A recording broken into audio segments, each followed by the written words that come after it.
The maintenance guy just hijacked a military demonstration. 6 unmanned aircraft, 200 million witnesses, and the one man who could stop the collision wasn't supposed to exist. What you're about to hear sounds impossible. A janitor saving a defense contract, a ghost with a call sign, a father who traded the sky for bedtime stories. But sometimes the most unbelievable stories are the ones we need to hear. Stick with me until the end. Hit that like button. Drop a comment with your city so I can see how far this story travels. This is about the cost of being invisible, and the moment that invisibility shatters. The fluorescent lights in Blackridge Aerosystems Command Center, 3 hummed with the kind of mechanical indifference that Noah Hayes had learned to appreciate. Machines didn't ask questions. They didn't probe. They just existed, performing their function until someone told them to stop. Noah stood in the back corner of the room, 17 feet from the nearest observer, his maintenance uniform crisp but not too crisp, clean but deliberately unremarkable. The ID badge clipped to his chest read N. Hayes, Facilities Maintenance. And beneath that, a barcode that granted him access to virtually every room in the building while simultaneously broadcasting that he didn't matter, which was exactly how he needed it. The presentation happening at the front of the room had been running for 43 minutes. Noah knew because he'd been counting. Not consciously. That was the problem with certain kinds of training. They became reflex. Your body tracked time, calculated distances, assessed threats and exits even when your mind was deliberately trying not to. Dr. Marcus Webb stood at the podium, laser pointer dancing across a projection showing the neural architecture of Blackridge's newest autonomous flight system. The APEX program, Adaptive Precision Execution. Some marketing team had probably spent 3 weeks coming up with that acronym, and it still sounded like something a 12-year-old would name their gaming clan. But the technology behind it, that was real, dangerous real. The system processes 14,000 data points per second, Webb was saying, his voice carrying that particular enthusiasm that engineers got when discussing something they'd spent 3 years building.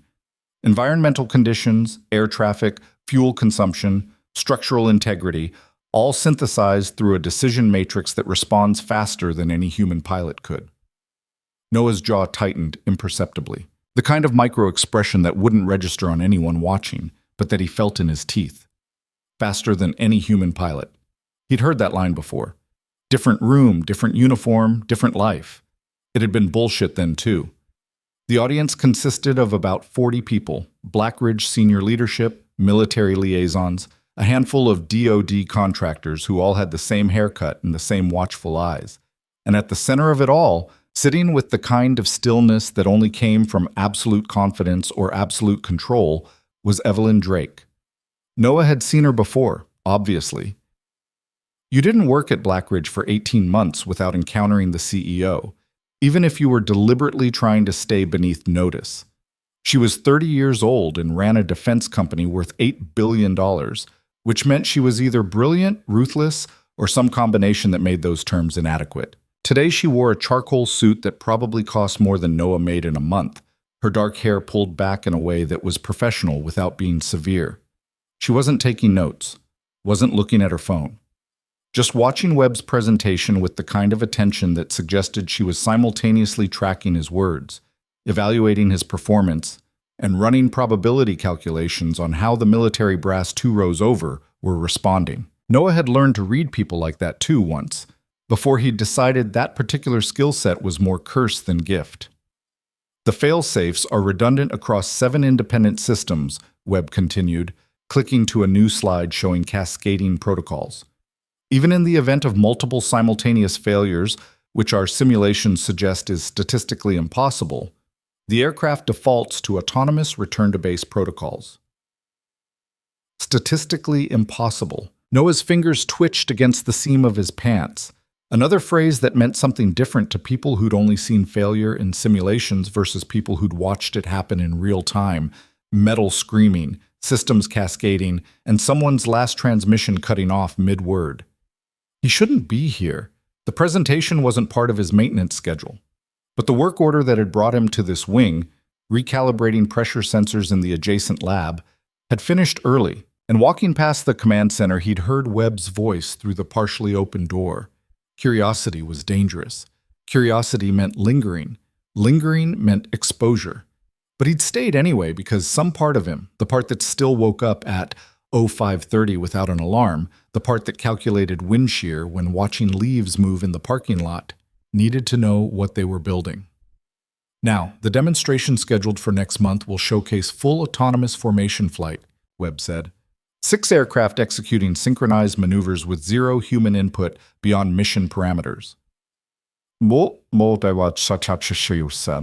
A hand went up from the military side. Colonel Vance, if Noah remembered correctly. Late 50s, decorated, the kind of officer who'd come up through actual combat before settling into procurement. Dr. Webb, what's the system's response time if one aircraft deviates from formation parameters? Excellent question, Webb said, which was academic speak for, I was hoping you'd ask that. The apex neural network processes deviation at the sensor level, meaning detection and correction happen within the same processing cycle. We're talking response times measured in microseconds. And if the deviation is caused by the neural network itself, Vance pressed, some kind of algorithmic conflict. Webb smiled, patient, confident. The system is designed with inherent stability. The neural pathways are trained on over 10 million flight hours of simulation data. It doesn't conflict with itself any more than your brain conflicts with itself when you're walking.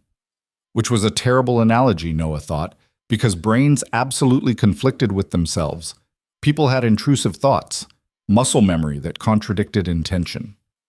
The whole history of psychology was basically documenting the ways human cognition stumbled over its own processes. But more importantly, and this was the part that made Noah's pulse kick up despite his best efforts to stay calm, simulation data wasn't real data. 10 million hours of perfect conditions and theoretical scenarios didn't account for the chaos of actual flight, where wind didn't follow models and hardware degraded in ways that couldn't be predicted, and systems interacted in emergent ways that no training dataset could anticipate. He tried to explain this once, years ago, in a different briefing room. They'd listened politely and then proceeded exactly as planned. 23 people died. The final integration testing is happening next week, Webb was saying now. After that, we move to flight trials, and then the full demonstration for the alarm cut through the room like a physical force, not the building fire alarm, not a drill. The collision warning system tied directly to the facility's airspace monitoring. It was a sound designed by people who understood human psychology, harsh enough to trigger immediate attention, distinct enough that you couldn't confuse it with anything else. Every head in the room snapped toward the display screens along the left wall, where radar visualization showed the airspace around Black Ridge's private testing range. 2 aircraft, commercial transponders, flight paths converging. Jesus, someone muttered. Webb was already moving to the control station, fingers flying over the interface. That's a Cessna citation and looks like a traffic helicopter. They're both squawking normal codes. Range to intercept? Evelyn's voice cut through the rising chatter. Calm, precise. 90 seconds at current speed and heading. Webb's confidence had shifted into something more focused. They're both in controlled airspace. This shouldn't be. Are we in contact with approach control? Trying now. Noah didn't move. Couldn't move. Because his body had already responded in ways he couldn't afford to let anyone see. His stance had shifted. Weight forward on the balls of his feet, knees slightly bent, combat ready. His breathing had changed, slower, deeper, oxygenating muscle tissue for action.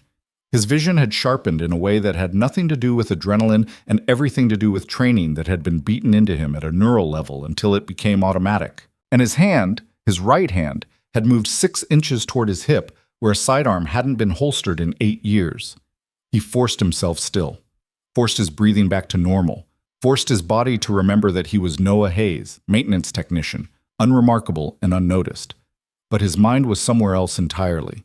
He was calculating intercept vectors, factoring wind speed from the weather readout he'd seen that morning, assessing whether either aircraft had the maneuverability to break off safely at their current separation. 70 seconds. The military personnel in the room had gone professional quiet. Vance was on his phone.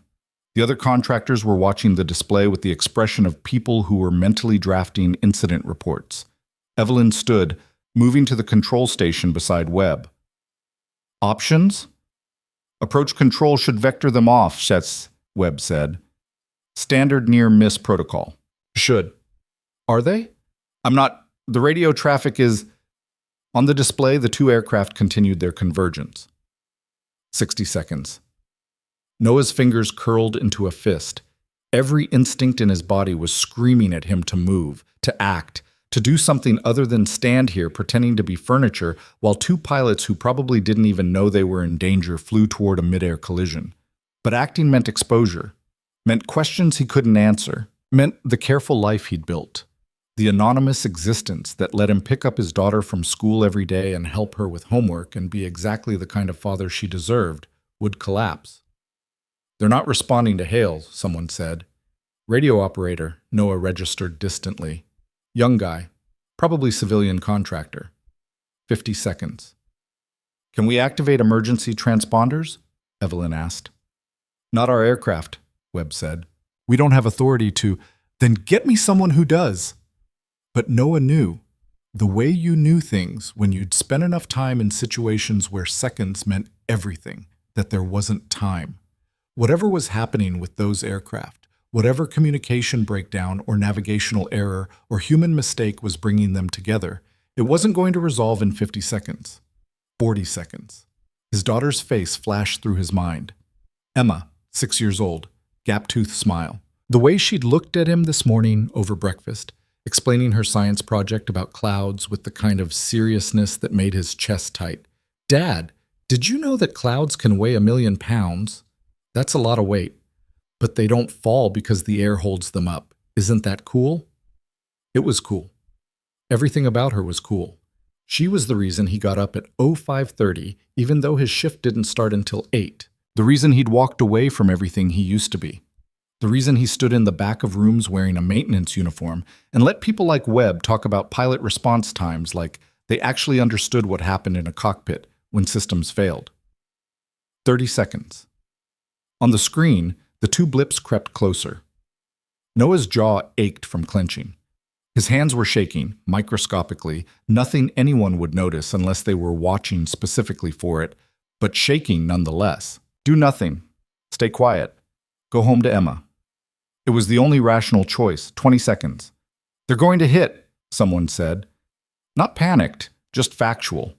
The kind of statement people made when they'd accepted they were watching something they couldn't stop. Evelyn's hand moved to her phone, probably calling someone. FAA, maybe. Local emergency services. Doing what a CEO did when facing a crisis that was technically outside her control, but would absolutely become her problem the moment wreckage started falling. 15 seconds. Noah's breathing stopped. Not slowed. Stopped. It was a trick he'd learned in another life. When you needed absolute stillness. When the difference between success and failure was measured in millimeters, and you couldn't afford even the movement of your chest disturbing your aim. But he wasn't aiming at anything. He was just standing in the back of a command center, watching two aircraft about to kill everyone on board, and the only thing he could do, the citation broke left. Hard left. The kind of evasive maneuver that would slam everyone aboard into their restraints and probably triggered every warning alarm in the cockpit. The helicopter jinked right, rotor disc tilting aggressive. On the screen, the two blips passed within what looked like meters of each other. The room exhaled collectively. Jesus Christ, Webb breathed. What happened? Vance demanded. Did approach control get through? The radio operator was shaking his head, checking his logs. No contact. They must have seen each other visually and at that closure rate. Vance's tone suggested he knew exactly how impossible that was. You don't react that fast to visual acquisition. Someone talked to them. Evelyn was still watching the display, tracking the two aircraft as they continued on their now divergent paths. Find out who. But Noah was already moving, not toward the control station, toward the exit. Because whatever had just happened, whether it was luck or skill or some traffic controller somewhere who'd gotten through at the last possible second, it was over. The crisis had passed, and staying in this room any longer meant risking the one thing he couldn't afford, being noticed. He made it 3 steps before Evelyn's voice cut across the room. Wait. Noah's entire body locked up. Not a freeze, a halt. The difference between someone surprised and someone trained to respond to command authority, which was exactly the wrong response to have, and he knew it the second it happened. He turned slowly, arranging his face into an expression of polite confusion. "Ma'am?" She was looking directly at him, not at the display anymore, not at Webb or the military personnel or any of the 40 other people in the room who actually mattered, at him. "Your maintenance?" she asked. "Yes, ma'am." His voice came out steady, unremarkable, the vocal equivalent of his uniform, present but forgettable. "What were you doing in this presentation?" "Pressure sensor recalibration in Lab 7, he said, which was true. "Finished early, heard the alarm." It was a reasonable explanation, plausible, the kind of thing that happened in a facility this size. But Evelyn's eyes hadn't moved. She was still looking at him with an attention that felt like being scanned, measured. "What's your name?" "Noah Hayes." "How long have you worked here, Mr. Hayes?" 18 months. She nodded slowly. "And in those 18 months, have you made a habit of attending senior leadership presentations?" There it was. The question beneath the question. Noah kept his expression neutral. "No, ma'am. Just happened to be in the area when the alarm went off. Didn't want to leave during an emergency situation." Which was reasonable. Conscientious, even. Exactly what a good employee would do. Webb had turned around now, looking between Evelyn and Noah with the expression of someone trying to figure out why the CEO was interrogating a janitor. "Well," Evelyn said after a moment that stretched too long, "I appreciate your situational awareness. Dismissal, professional, clean." Noah nodded and turned toward the exit again. "Mr. Hayes?" He stopped. Didn't turn this time. "Yes, ma'am?" "The sensors in Lab 7. What was the calibration variance?" "What from insightance?" His mind went blank for a half second. Not because he didn't know. The calibration had been simple, routine work. But because there was no reason the CEO of an $8 billion defense company would ask a maintenance technician about pressure sensor variance, unless she was testing something. 0.03 psi on the primary array, he said, keeping his voice level. Within acceptable range but trending toward the upper threshold. I flagged it for replacement in the next maintenance cycle. True. Accurate. The kind of detail someone who actually did the work would know. Evelyn was quiet for a moment. Then, "Thank you. That'll be all." Vapusiate. This time he made it out of the room. The corridor outside was empty.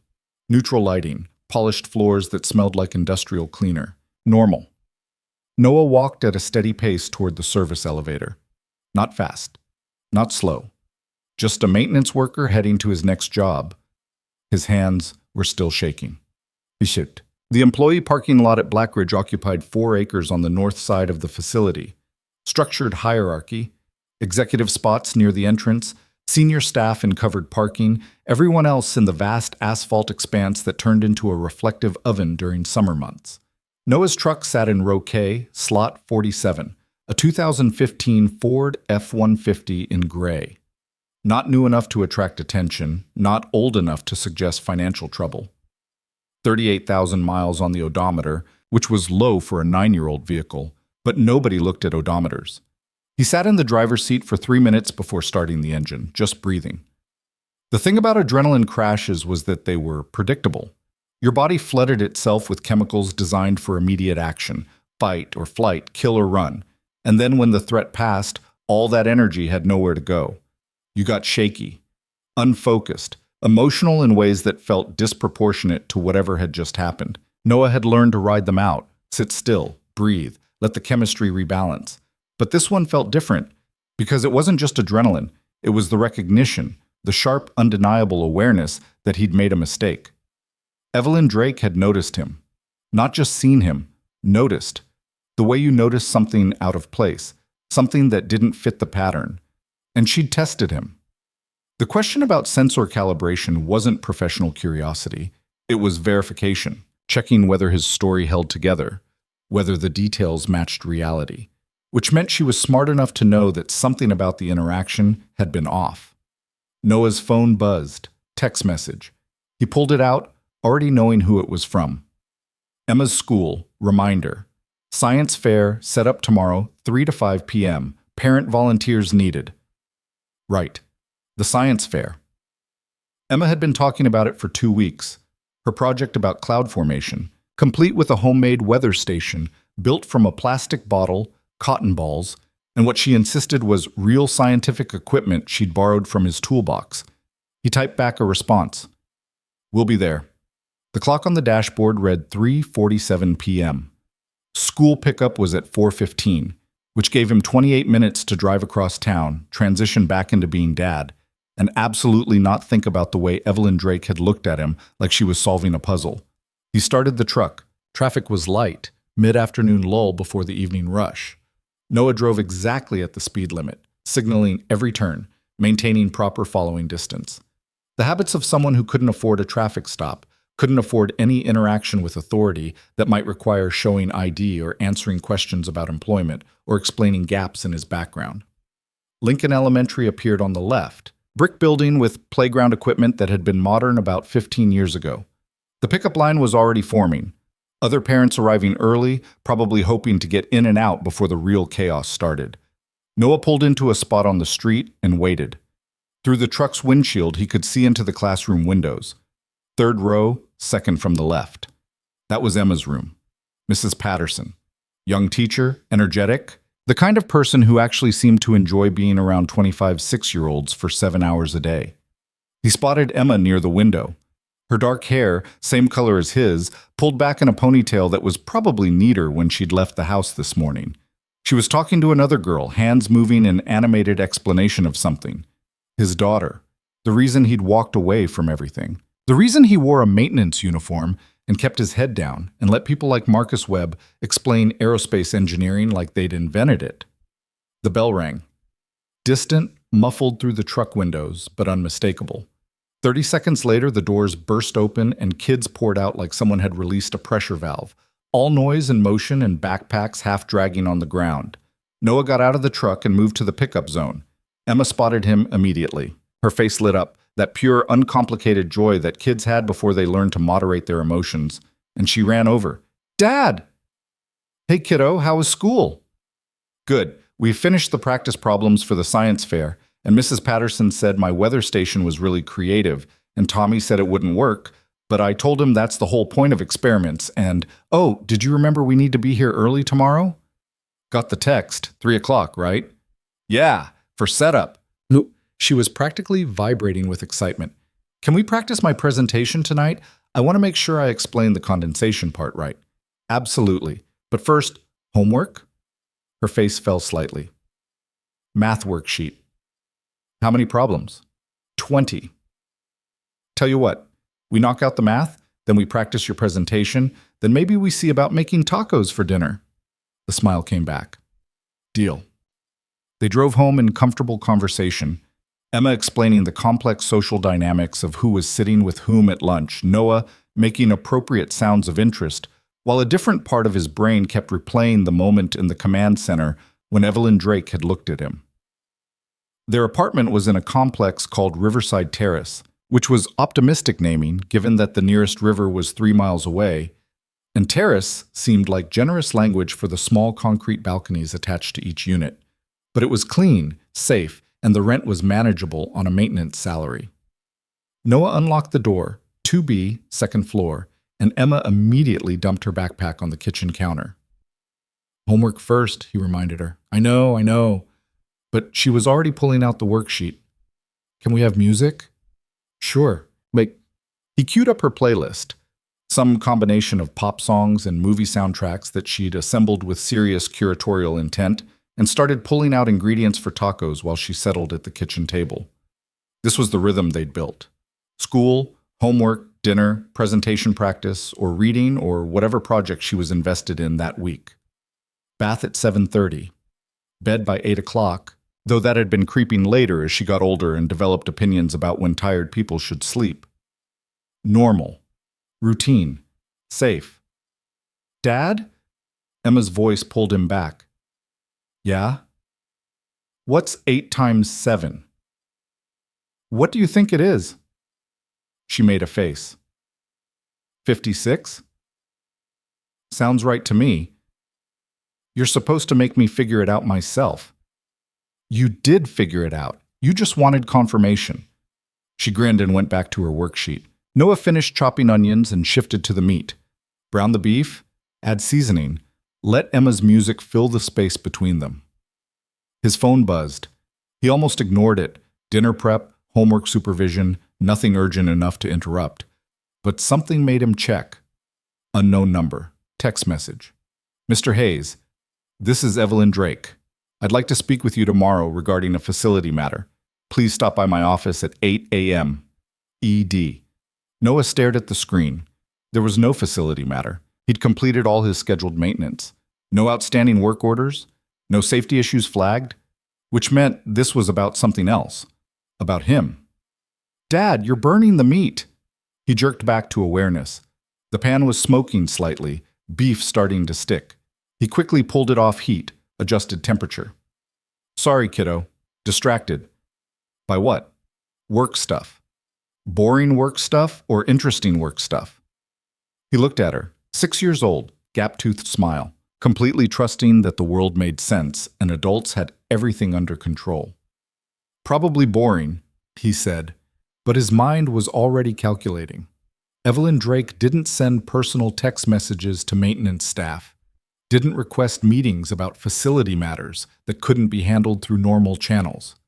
She knew something, or suspected something, which meant tomorrow morning he had a choice to make. Stay invisible and hope whatever she suspected wasn't enough to matter, or break the silence he'd maintained for 8 years and trust that the woman who ran Blackridge Aerosystems would understand why some secrets needed to stay buried. Emma went back to her homework. Noah went back to cooking. And somewhere in the foundation of the careful life he'd built, a crack began to form. The morning started the way most mornings started. Alarm at 05:30, even though Noah didn't need it. His body woke on its own, conditioned by years of routine that predated Emma, predated the apartment, predated the decision to become someone forgettable. He lay in the darkness for 30 seconds, listening to the ambient sounds of the building. Mrs. Chen upstairs running water. Someone's car alarm chirping in the parking lot. The hum of the refrigerator in the kitchen. Normal sounds, safe sounds. Then he remembered the text message and his chest tightened. He got up, moving quietly through the apartment. Emma's door was cracked open. She liked it that way. Said complete darkness felt too dark. And he could see her buried under her comforter, one arm flung out at an angle that would definitely be asleep when she woke up. In the kitchen, he started coffee.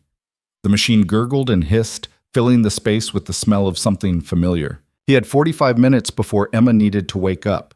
45 minutes to figure out what the hell he was going to say to Evelyn Drake, assuming he showed up at all. That was an option. Just don't go, call in sick, avoid the meeting. Let whatever suspicion she had fade into irrelevance because maintenance guys weren't worth sustained attention, except Evelyn Drake hadn't gotten to where she was by letting things go. And the text message hadn't been a request. Not really. Corporate language dressed up as courtesy, but underneath it was an instruction. Be there. Noah poured coffee and sat at the kitchen table, the same spot where Emma had worked through her math problems last night.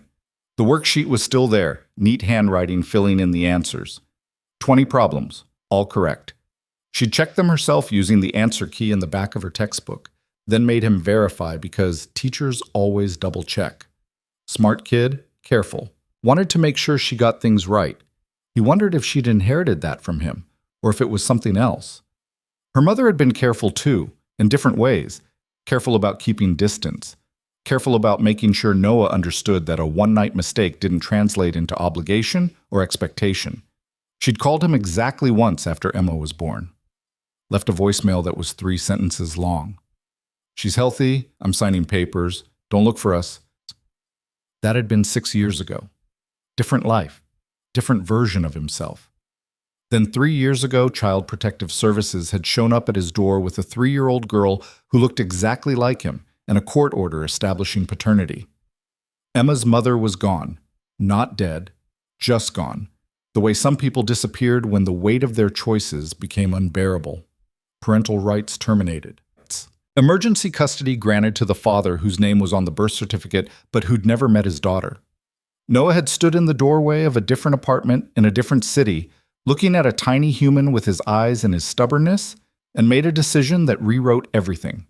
He became dad, learned how to braid hair by watching YouTube videos, figured out that mac and cheese could be a food group if you added vegetables, discovered that 3-year-olds had opinions about everything, and the negotiation skills of hostage takers. And he'd been good at it, better than he'd expected. Maybe because the precision that had made him dangerous in a cockpit translated surprisingly well to managing bedtimes and remembering permission slips and showing up to parent-teacher conferences. Or maybe because for the first time in his life, someone needed him to be exactly who he was, not who he'd been trained to be. The coffee had gone lukewarm. Noah drained it anyway and checked the time. 6:14. Emma would be up in 15 minutes. Then breakfast. She'd requested pancakes last night, which meant he needed to actually make pancakes instead of suggesting cereal. Then school drop-off. Then the drive to Black Ridge, where Evelyn Drake would be waiting with questions he couldn't answer. He stood up and started pulling out ingredients. By the time Emma emerged from her room, hair sticking up in 3 directions, wearing pajamas with dinosaurs on them that were getting too small, pancakes were ready. "Morning, kiddo." She squinted at him. Is it really morning, or is it still nighttime pretending? Definitely morning, sun's up and everything. The sun is a liar in winter. But she climbed into her chair and reached for the syrup. They ate in comfortable quiet, the kind that happened between people who spent enough time together that silence wasn't awkward. Emma worked her way through 2 pancakes with focus, then looked up. "You're being weird." Noah raised an eyebrow. "Weird how?" "You keep staring at your coffee, and you made pancakes on a Wednesday." "Can't make pancakes on Wednesday?" "You can, but you usually don't. You do oatmeal on weekdays and pancakes on Saturday." She tilted her head, studying him. "Did something happen at work?" 6 years old, and she read him like a technical manual. "Just got an early meeting," he said, which was true. "Nothing bad. Don't worry about it." "I'm not worried. I'm observing." She said it with complete seriousness, like she was documenting scientific phenomena. "Mrs. Patterson says good scientists notice patterns." "Mrs. Patterson is right." "So what's the pattern?" Noah considered how to answer that. His daughter was smart enough to know when he was deflecting, but young enough that the full truth would terrify her. "Sometimes at work, people ask questions about stuff I know about," he said carefully. "And I have to decide how much to tell them." Emma absorbed this. Like when Tommy asked if I knew why his clay volcano didn't work, and I had to decide if I should tell him he forgot the baking soda. Exactly like that. I told him, because it's mean to let people fail when you know how to help. She reached for another pancake. "Did you tell the people at work?" "Haven't decided yet." "You should tell them. Helping is good." If only it were that simple. They finished breakfast. Emma got dressed, after a brief negotiation about whether the striped shirt matched the polka dot pants, which Noah lost because he genuinely couldn't tell, and they headed out. The drive to Lincoln Elementary took 12 minutes. Emma spent most of it reminding him about the science fair setup that afternoon and explaining her presentation strategy. "I'm going to start with a question," she said. "Like, have you ever wondered why clouds float?" "Because Mrs. Patterson says questions make people interested." Smart approach. Then I'll show the bottle experiment, and then I'll explain about water vapor and condensation, and then, oh, I need poster board, the big kind. We have poster board. The white kind? Because I need white. Sarah's doing hers on blue, but mine needs to be white so the clouds show up. We have white. Okay, good. She settled back in her seat, satisfied. Then, after a moment, "Dad? Yeah? Do you think my project is good enough?" The question came out smaller than her usual voice, uncertain. Noah glanced at her in the rearview mirror. "I think it's great. You worked hard on it. But is it good enough to win?" "Win what?" "The science fair. There's ribbons, blue for first place." He'd seen this before, the moment when accomplishment stopped being about learning and started being about comparison. When doing something well wasn't enough unless it was better than everyone else. M, the point isn't winning, it's showing what you learned. I know, but winning would be cool. It would, but you know what's cooler? Understanding how clouds work, which you do. She made a non-committal sound that suggested she'd accept his answer but reserve judgment. Lincoln Elementary appeared ahead. Noah pulled into the drop-off line. Remember, I'll be here at 3 for setup, he said. I remember. Don't be late. Have I ever been late?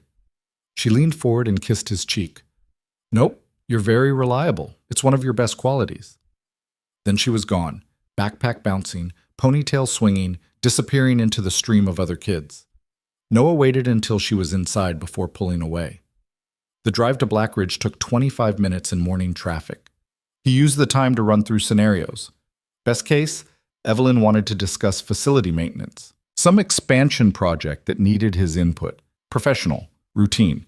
Likely case, she'd noticed something off about yesterday and wanted clarification. He'd provide a reasonable explanation, nothing too detailed, and she'd move on. Worst case, she'd dug into his background, found gaps, started asking questions that had answers he couldn't give.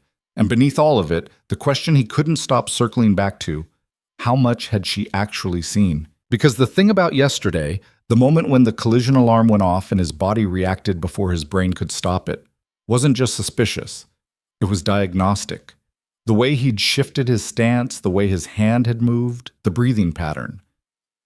Those were trained responses, specific, identifiable to anyone who knew what to look for. And Evelyn Drake had been looking right at him.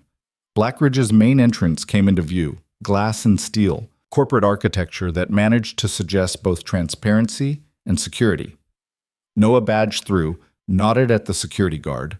Marcus, older guy, former Army, they'd talked about baseball once, and headed for the elevators. Executive offices were on the 7th floor. Noah had been up there exactly twice, once during orientation, once to fix a faulty thermostat in a conference room.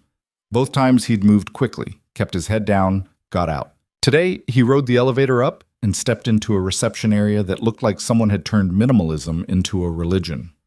White walls, glass partitions, furniture that was probably expensive because it looked uncomfortable. The receptionist glanced up. Young woman, professionally polished. Can I help you? Noah Hayes, I have an 8 o'clock with Ms. Drake. She checked her screen. Of course. She's expecting you. Down the hall, last door on the left. The hallway was long enough to feel deliberate. Noah counted his steps, 42 from the reception desk to the door marked E. Drake, Chief Executive Officer, in brushed metal letters. He knocked. Come in? Evelyn's office was larger than his apartment. Floor-to-ceiling windows overlooking the testing range. A desk that was somehow both minimal and commanding. Bookcases with technical manuals organized by color, and Evelyn herself standing near the window, holding a tablet. She looked exactly like she had yesterday, composed, focused, completely in control of her environment. Today's suit was navy. Hair still pulled back, no visible jewelry except a watch that probably cost more than Noah's truck. Mr. Hayes, thank you for coming. Ma'am. He stayed near the door, hands loose at his sides. Neutral posture. Please sit. She gestured to one of the chairs facing her desk. Noah sat. The chair was as uncomfortable as it looked. Evelyn moved to her desk but didn't sit. Instead, she stood behind it, creating a physical barrier that was probably deliberate. I'll get straight to the point, she said. Yesterday, during Dr. Webb's presentation, I observed something unusual. Here it was. Yes, ma'am? When the collision alarm activated, you reacted in a way that suggested training beyond what I'd expect from facilities maintenance. She said it without inflection. Statement of fact. Your stance changed, your breathing pattern, the way you positioned yourself. All very subtle, but consistent with military or tactical conditioning. Noah kept his face neutral. I don't follow. I think you do. She set the tablet down. I also reviewed your employment file. It's remarkably sparse. Previous employer listed as Apex Technical Services, which doesn't appear to exist. References that check out but feel scripted. A background check that cleared without any issues. which is almost more suspicious than one with problems. I answered all the questions during hiring, Noah said carefully. You did. And everything checked out, technically, but technically correct and actually truthful aren't always the same thing. She leaned forward slightly. So let me ask directly. Who are you, Mr. Hayes? The question sat in the air between them. Noah could lie, stick to his cover story, maintain the fiction that he was exactly who his employment file said he was, or he could tell the truth. Trust that the woman who'd built an $8 billion company from nothing would understand that some stories were more complicated than they appeared. I'm a father, he said finally. That's the most important thing. Everything else is just context. Evelyn's expression didn't change. Context I need to hear. Noah looked at her for a long moment, calculating, assessing. She didn't look hostile, didn't look like someone preparing to call security. She looked curious, analytical, like this was a problem she was trying to solve and she needed more data. If I tell you, he said slowly, it doesn't leave this room, not because I'm protecting myself, because I'm protecting my daughter. I can't make that promise without knowing what you're about to say. Fair enough. Noah exhaled. 8 years ago, I was a pilot, military contractor, classified programs, off-book operations, the kind of work where your name doesn't appear in any official records. Evelyn's eyes narrowed slightly. What kind of programs? Autonomous flight systems? Early generation? Predecessor to what you're building with Apex? He watched her face for recognition. We were testing combat integration, manned aircraft working in coordination with autonomous drones, supposed to be the future of tactical aviation. And during a live operation, the system failed. Not a small failure, catastrophic. The drones misidentified targets, started engaging friendly positions. His hands had curled into fists without him realizing it. He forced them open. 23 people died. My wingman was one of them. The office was very quiet. You were blamed, Evelyn said. Not a question. I was the pilot in command. My responsibility. But the real issue was the system architecture, decision matrix that couldn't handle edge cases, sensor fusion that prioritized speed over accuracy. I filed a report, pushed for investigation. He met her eyes, got told to shut up or disappear. You chose disappear. I chose my daughter. She was 3 weeks old, her mother was gone, and I had a choice between fighting a battle I couldn't win or making sure my kid had a father. He shrugged. Wasn't a hard decision. Evelyn moved to the window, looking out at the testing range. So you took a new identity. New name, new background, new life. Official story is that Noah Hayes existed but died in an unrelated accident. Paperwork got filed. Records got sealed, and I got to walk away as long as I stayed quiet.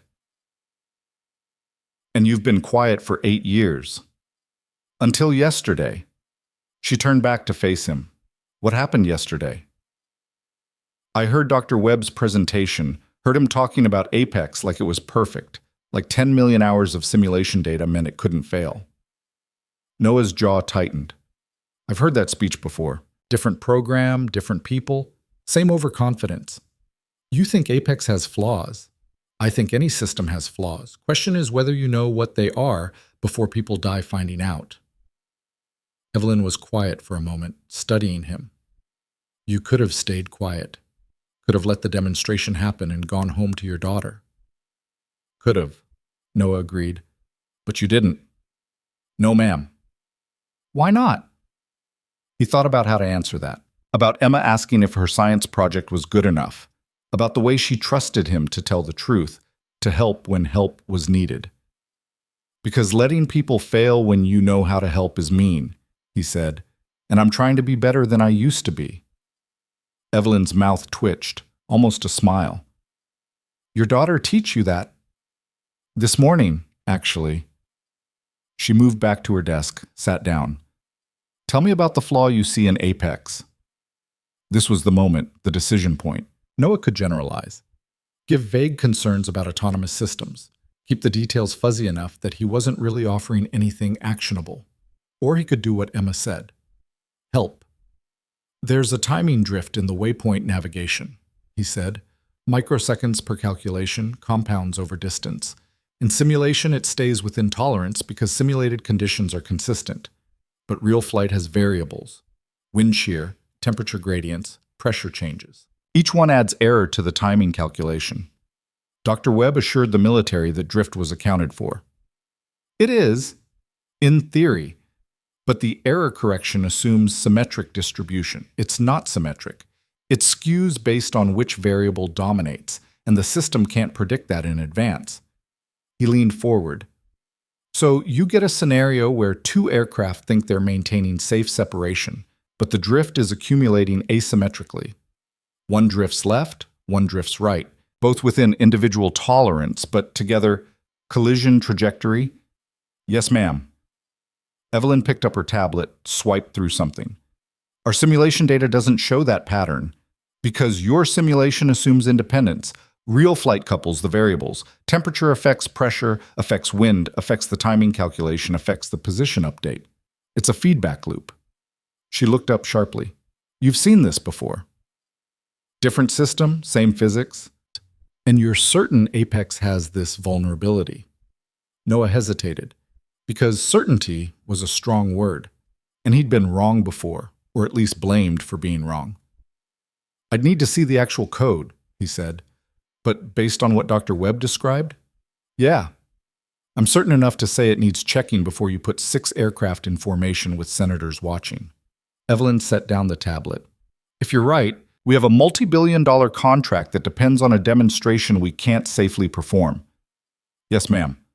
And if you're wrong, I've just disrupted months of work based on the word of a maintenance technician with a classified past he can't prove. Also true. She drummed her fingers on the desk, once, twice, then stopped.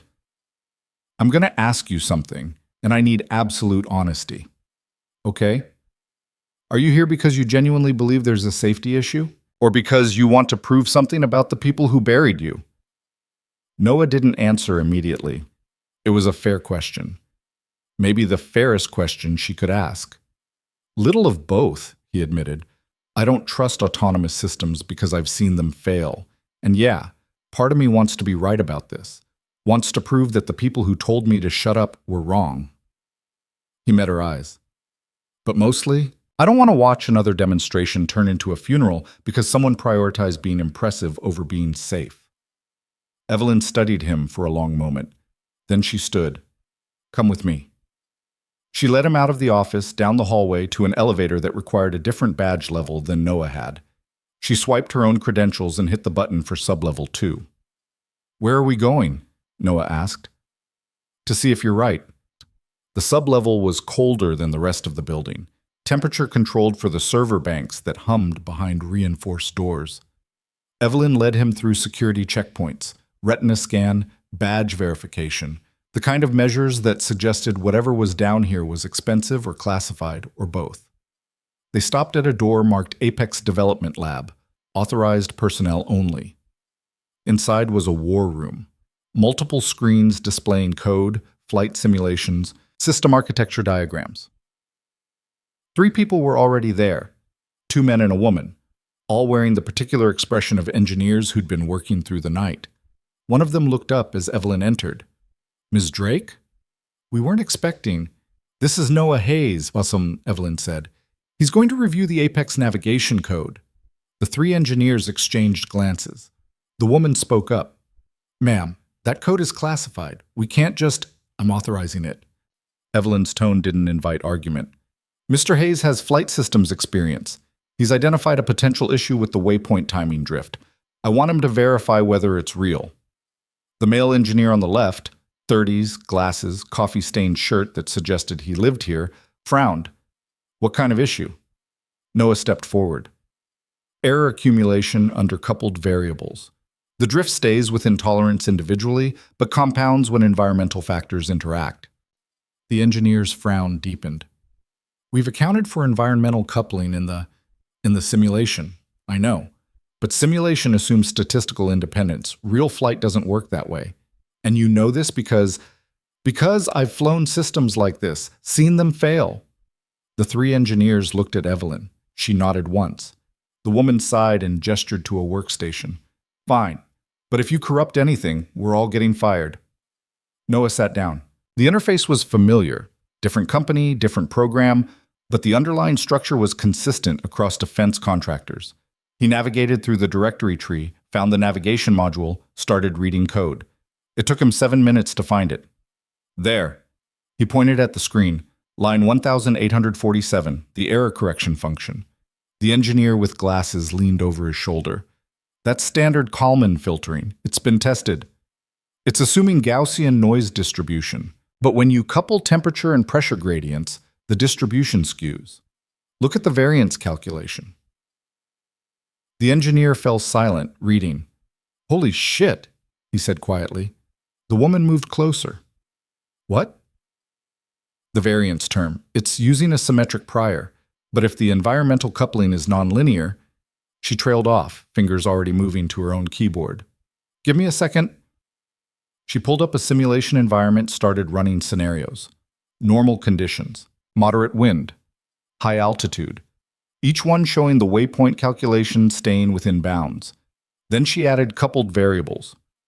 Temperature gradient plus wind shear plus pressure variation. The drift appeared immediately, small at first, then growing. 2 aircraft in formation, separation decreasing, error bars expanding. That's a collision trajectory, the third engineer said. In simulation, the woman countered. Real flight would be worse, Noah interrupted, because you'd also have hardware latency, comm delays, GPS error, all the things simulation smooths out. The room went quiet. Evelyn stood with her arms crossed, watching the simulation results. How did this get through testing? Because we tested edge cases individually, the woman said. Not in combination. And the statistical analysis said combined occurrence was unlikely enough to be acceptable risk. Acceptable risk for what? Losing aircraft? Killing pilots? There are no pilots in APEC, the glasses engineer pointed out. There are people on the ground, Noah said quietly, and in buildings, and driving cars near the flight path. Acceptable risk calculates differently when you're the one standing underneath. Evelyn turned to the engineers. How long to fix it? Depends on the fix, the woman said. If we just adjust the error correction algorithm, maybe a week, but we'd need to revalidate the entire navigation stack, which means we can't make the demonstration timeline, Evelyn finished. No, ma'am. She nodded once, sharp, decisive. Then we postpone. Ms. Drake, the military is expecting a working system, not a liability demonstration. She looked at Noah. How confident are you in this assessment? Confident enough to ground the demonstration, he said. Not confident enough to say it can't be fixed. Good answer. She turned back to the engineers. Fix it. Take whatever time you need. I'll handle the military. The three of them nodded, already turning back to their workstations. Evelyn gestured for Noah to follow her back out. In the elevator, she was quiet until they were moving. You just saved me from a very expensive disaster, she said. Maybe. Or maybe the demonstration would have gone fine and I'd just cost you a contract. I don't think so. I've seen enough engineering failures to recognize the pattern. Overconfidence plus untested edge cases equals catastrophe. She glanced at him. You could have told me this yesterday. Yesterday I was trying to stay invisible. And now? Now I'm trying to figure out what happens next. The elevator opened on the 7th floor. Evelyn led him back toward her office, but stopped before entering. I have a proposition for you, she said. Noah waited. I need someone who understands flight systems from the operator side. Someone who's been in the cockpit when things go wrong. Someone who can look at what my engineers build and tell me whether it'll actually work in the real world. She met his eyes. I'm offering you a position, safety oversight, system integration review, whatever title makes sense. You'd work directly with the development teams on Apex and future programs. It was everything he shouldn't accept. High profile, visible, the exact opposite of the anonymity he'd maintained for 8 years. I can't, Noah said. Why not? Because I have a daughter who needs me to pick her up from school at 4:15 every day, who has science fairs and homework and bedtime. I can't be the guy who stays late working on classified programs. So don't stay late. Work normal hours. Be home for your daughter. Evelyn shrugged. I don't need someone who lives here. I need someone who remembers there's a world outside this building. Someone whose judgment isn't compromised by career ambition or corporate politics. You don't know anything about my judgment. I know you walked away from a fight you couldn't win to take care of your daughter. I know you stayed quiet for 8 years, even though you knew the people who blamed you were wrong. And I know that when you saw a potential safety issue, you spoke up, despite the personal risk. She tilted her head. That's better judgment than most people I employ. Noah thought about Emma, about the science fair setup this afternoon, about the life he'd carefully built around being present, reliable, unremarkable. If I say yes, nothing about my past gets disclosed. No records, no official acknowledgement. I stay Noah Hayes, former maintenance guy who got promoted. Agreed. And I leave every day by 4. No exceptions. Agreed. And if this goes wrong, if someone digs too deep or asks questions I can't answer, I walk away. No argument. No negotiation. Evelyn extended her hand. Deal. Noah looked at her hand for a moment, then shook it. When do I start? Monday. That gives you the rest of this week to close out maintenance assignments and figure out childcare logistics. She smiled slightly. And attend science fairs. You know about that? You mentioned your daughter's project when you were explaining cloud weight yesterday. I pay attention. Of course she did. Noah left Blackridge at noon, mind spinning. He grabbed lunch, drive-through tacos that Emma would disapprove of, and sat in the truck thinking. He'd just accepted a job that made him visible, that put him in rooms with military brass and DoD contractors, that would absolutely draw attention from people who might recognize him, might ask questions, might connect Noah Hayes to the ghost of a pilot who was supposed to be dead. But he'd also maybe prevented a catastrophe, found a flaw that could have killed people, done the thing Emma said was right, help when you know how. His phone buzzed. Text from Lincoln Elementary. Reminder, science fair setup starts at 3 p.m. See you there. Right, science fair. Noah checked the time. 12:47. He had 2 hours to kill before pickup. He drove home, changed out of his work clothes, and spent the time reviewing Emma's presentation materials. The poster board was ready, white, like she'd specified. Her notes were organized. The weather station bottle experiment was set up and functional. She'd done good work, whether it won a ribbon or not. At 2:45, he headed back to the school. The gymnasium had been transformed into a science fair staging area. Tables everywhere, kids and parents setting up displays, the organized chaos of elementary education in action. Emma spotted him immediately and ran over. Dad, you're early. Didn't want to be late. Come on, our table is over here. She grabbed his hand and pulled him toward a spot near the middle of the room. For the next hour, they worked together. Emma directed, very specifically, with the kind of precision that suggested she'd visualized this exact setup, and Noah followed instructions. Poster board positioned just right. Weather station bottle centered. Note cards arranged in order. Other parents worked at nearby tables. Noah recognized a few from previous school events, but mostly kept to himself, focused on Emma's project. Mrs. Patterson stopped by to check progress. This looks wonderful, Emma, she said. Very clear presentation of the water cycle. Emma beamed. My dad helped with the bottle construction, but the hypothesis and experiment design were all mine.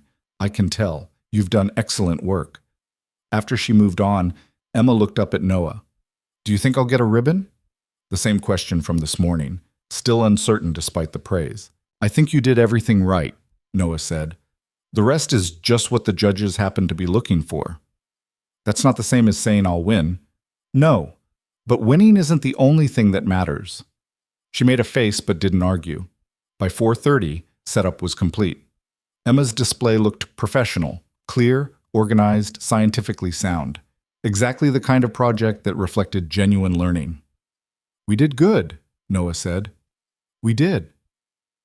Emma studied the display one more time, then looked at him. Thanks for being here. Always. They packed up and headed home. Emma chattered about which projects looked impressive and which ones she thought had problems with their methodology. Noah listened, offering occasional commentary, mostly just grateful for the normalcy of it. Dinner was simple: grilled cheese and tomato soup. Emma's choice. After eating, she wanted to practice her presentation one more time. Noah sat on the couch while she stood in front of the coffee table, pretending it was her display. "Have you ever wondered why clouds float?" she began, exactly like she'd planned.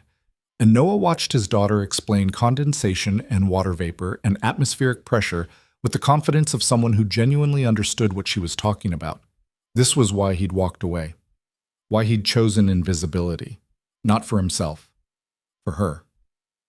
Later, after bath and bedtime story, and the third request for water, Emma finally settled in bed. "Dad?" "Yeah, kiddo." "Something did happen at work today, didn't it?" Noah paused in the doorway. "Why do you think that?" "Because you're being extra nice. Which you are when something's different." She pulled her blanket up to her chin. "Is it bad different or good different?" He thought about how to answer, about Evelyn's offer, about the choice he'd made. "Good different," he said. "I think." "Okay." She yawned. "Love you." "Love you too." He turned off the light, leaving the door cracked open. In the kitchen, he cleaned up dinner dishes and thought about Monday, about walking into Blackridge as something other than a maintenance tech, about the risk he was taking. But mostly he thought about Emma asking if helping was good, and hoping she was right. The weekend passed in a strange fog of normalcy. Emma won second place at the science fair, a red ribbon that she taped to her bedroom wall with the kind of pride that suggested it might as well have been gold. Noah took her for celebratory ice cream and listened to her explain in detail why the first place volcano project was scientifically accurate but conceptually basic. Sunday night, after Emma was asleep, he sat at the kitchen table with a beer he didn't drink and stared at his phone. No messages from Blackridge, no follow-up from Evelyn, just the quiet hum of the refrigerator and the weight of Monday morning approaching. He arrived at Blackridge at 07:45, 15 minutes earlier than his new start time required. The parking lot was emptier than usual. Most people rolled in closer to 8, and Noah sat in his truck for a moment, watching the building. Different now. He wasn't walking in as invisible maintenance. He was walking in as someone people would notice, someone who'd be in meetings, someone whose opinion would matter. The anxiety sat in his chest like a physical thing. He grabbed his bag, new, purchased yesterday, because showing up to a safety oversight position with a maintenance toolkit seemed wrong, and headed inside. Security had updated his badge over the weekend. Instead of facilities maintenance, it now read safety systems integration. The clearance level had changed too. He could access areas that had been locked before. The elevator ride to the 7th floor felt longer than it should have. Evelyn's assistant, different person than the receptionist from Friday, older woman with sharp eyes, looked up as he approached. "Mr. Hayes, Ms. Drake is expecting you." She gestured to a different door than Evelyn's office. "Conference room B, down the hall, 3rd door on the right." Noah found it. Inside, Evelyn sat at a table with 2 other people. The woman engineer from Friday, her badge read Dr. Sarah Chen, lead systems architect. And a man Noah didn't recognize, late 40s, military bearing, civilian clothes. "Noah," Evelyn said. "Good, we're just getting started." She gestured to the empty chair. "This is Colonel James Vance, DoD liaison for the Apex program. You saw him at Webb's presentation." Vance extended his hand, firm grip, evaluating eyes. "Mr. Hayes, Ms. Drake tells me you identified a critical flaw in our navigation system."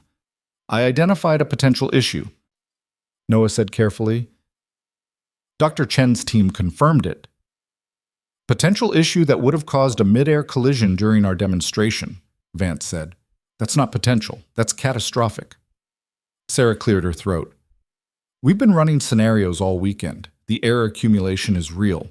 Under specific environmental conditions, the waypoint drift would have put 2 aircraft on converging paths with insufficient separation for safe abort." "How specific are these conditions?" Vance asked.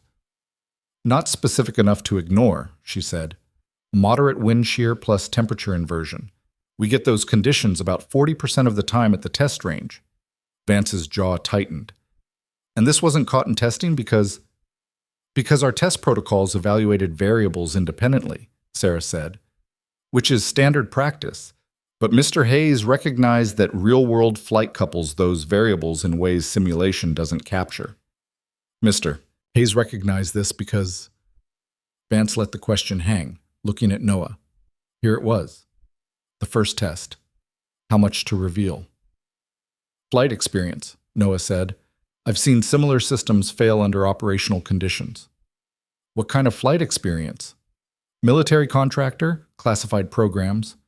Noah kept his voice level. Details I can't discuss. Vance studied him for a long moment, then nodded. Fair enough. Your background check came back clean, which means someone high up vouched for you at some point. That's good enough for me. He turned to Evelyn. So what's the timeline for fixing this? 3 weeks minimum, Sarah said. We need to rebuild the error correction algorithm, revalidate the entire nav stack, and run full integration testing. That pushes the demonstration to late May at earliest. The brass is not going to like that. The brass will like a failed demonstration even less, Evelyn said. I'm postponing. Non-negotiable. Vance exhaled. You're putting me in a tough position. I'm putting you in an honest position. Would you rather I tell them we need more time, or would you rather explain why 2 unmanned aircraft collided during a demonstration with senators watching? When you put it that way, he stood. I'll handle the military side, you handle the engineering. And Mr. Hayes? He looked at Noah. Good catch. Keep catching them. After Vance left, Sarah turned to Noah. So, safety systems integration. What does that actually mean? Noah glanced at Evelyn, who gestured for him to answer. Means I review flight systems from an operational perspective, he said. Look for gaps between what the engineering specs say should work and what actually works when things go wrong. You're our professional pessimist. Something like that. Sarah smiled slightly. Good. We need one. Engineers are optimists by training. We believe our math. She opened her laptop. Come on, let me show you what we're actually building. They spent the next 3 hours in technical review. Sarah walked Noah through the Apex architecture, neural network structure, sensor fusion protocols, decision matrices. It was sophisticated work, genuinely impressive. But as she explained each system, Noah kept asking the same question. What happens when this fails? Not if. When. Because everything failed eventually. Hardware degraded, software encountered edge cases. Humans made mistakes in specification, or implementation, or testing.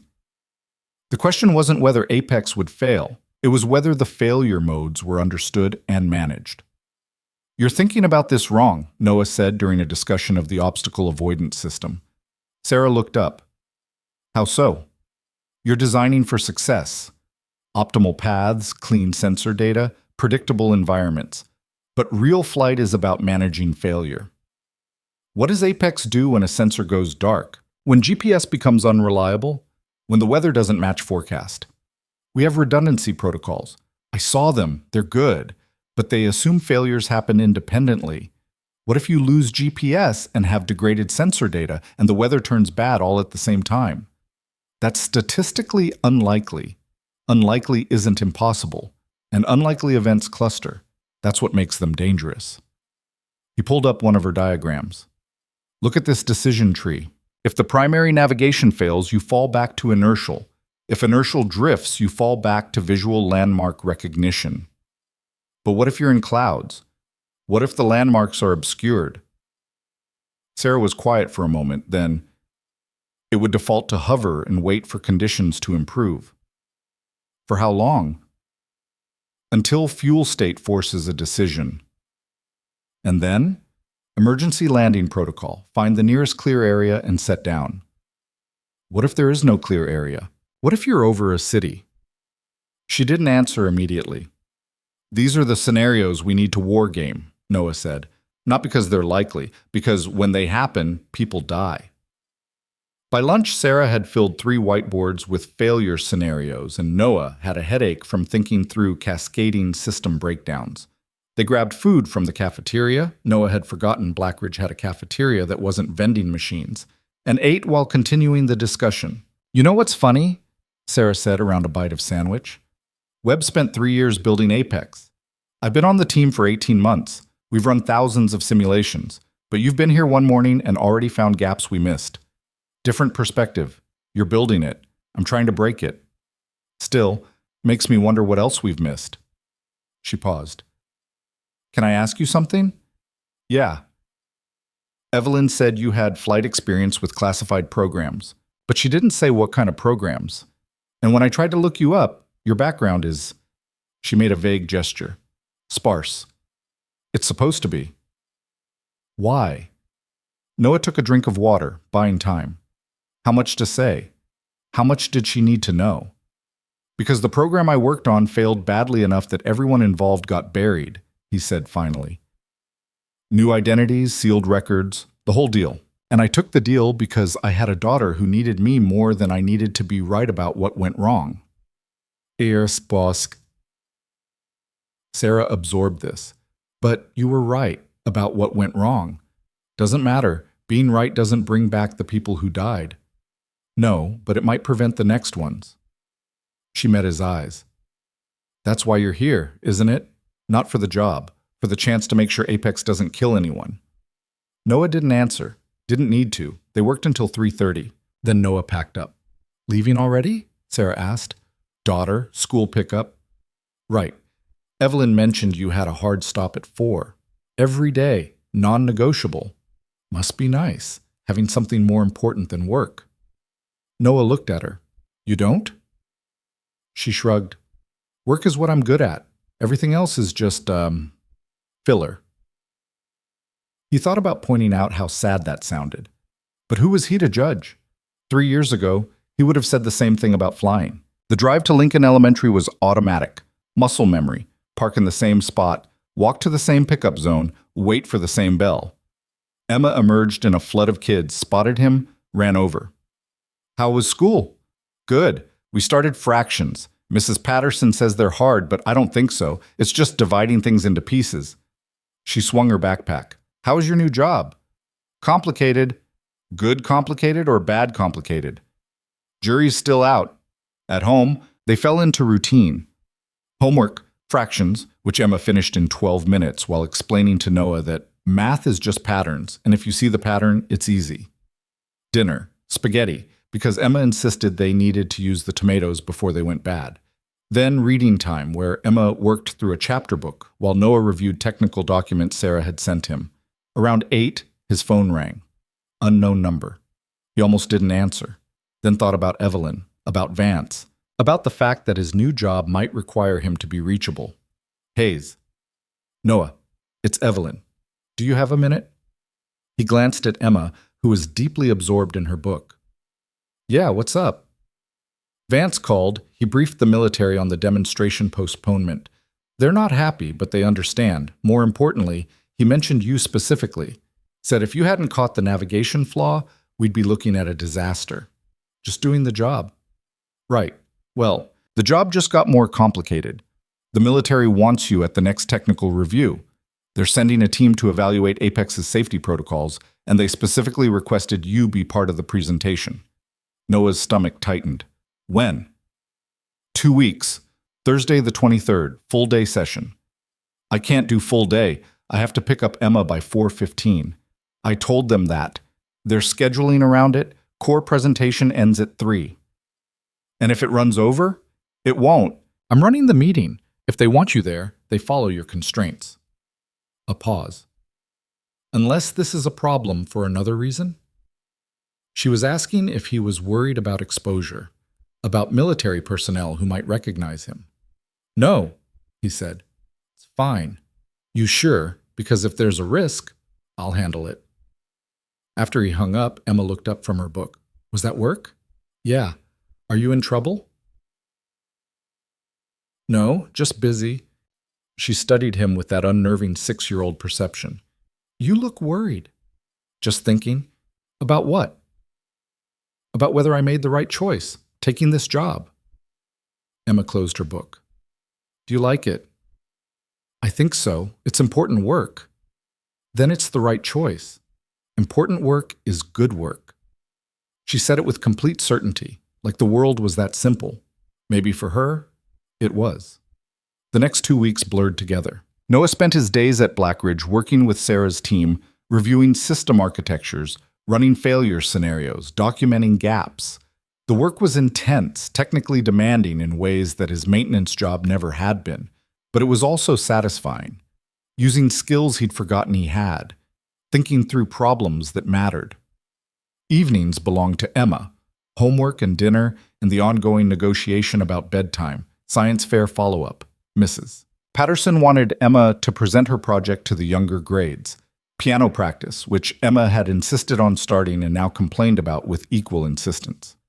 Normal life. The life he'd built. But underneath it, tension. Because Thursday the 23rd was approaching, and with it the risk of walking into a room full of military personnel who might know his face from a different life.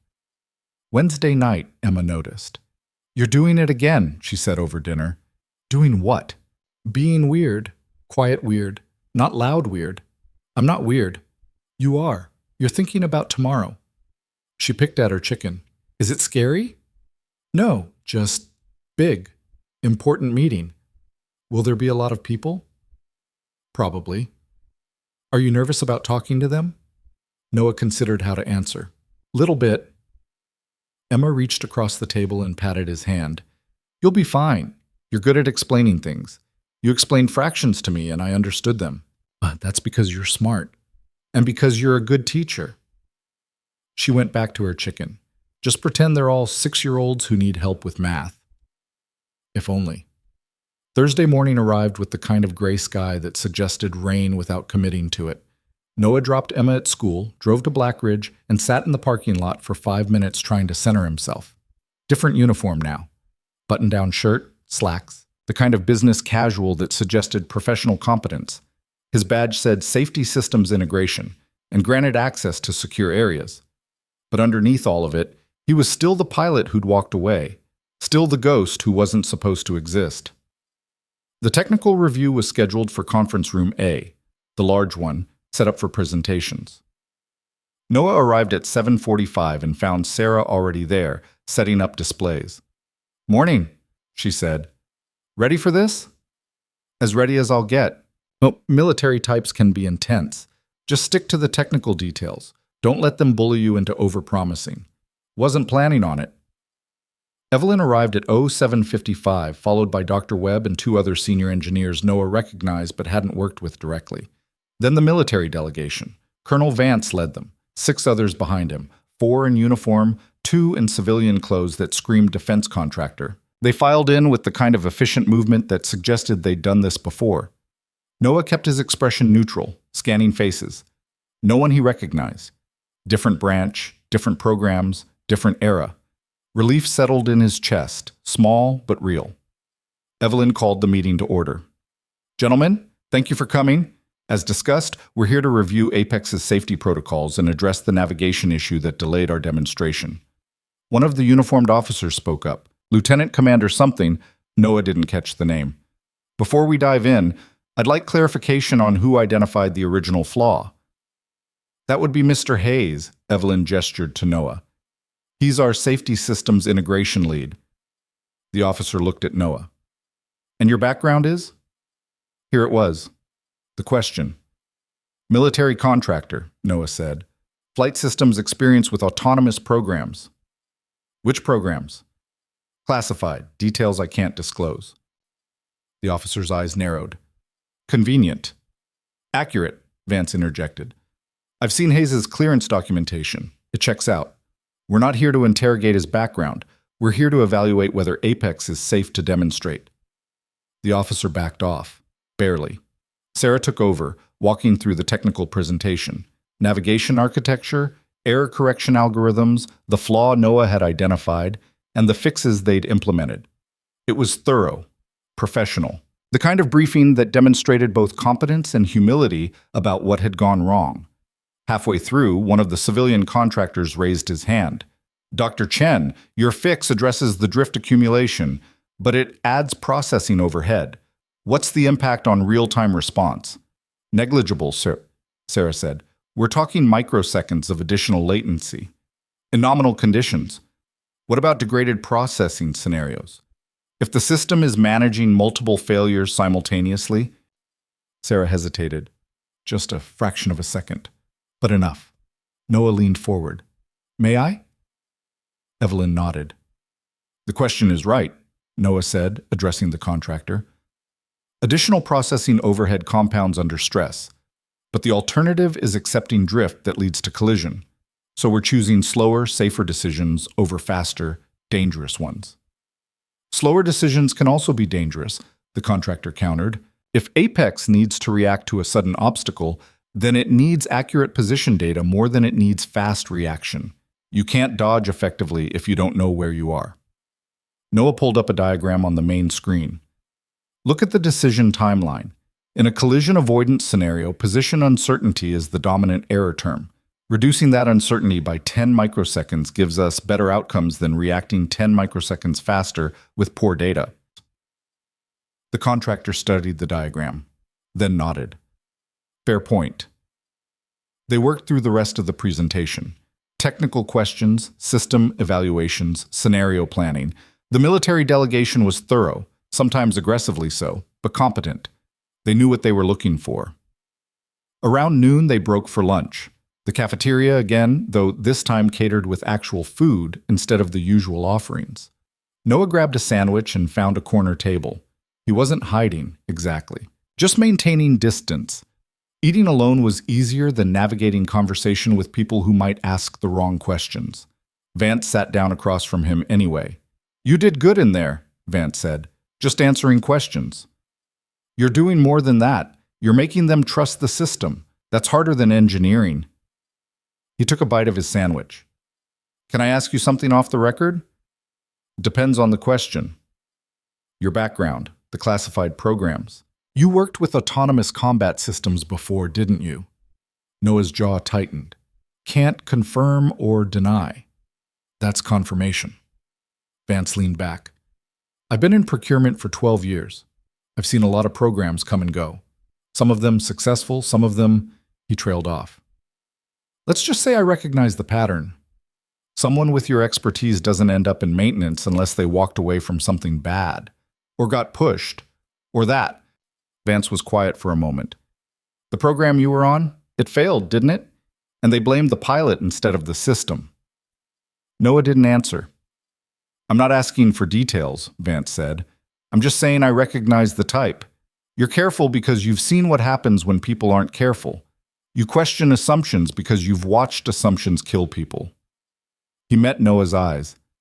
That's exactly what Apex needs.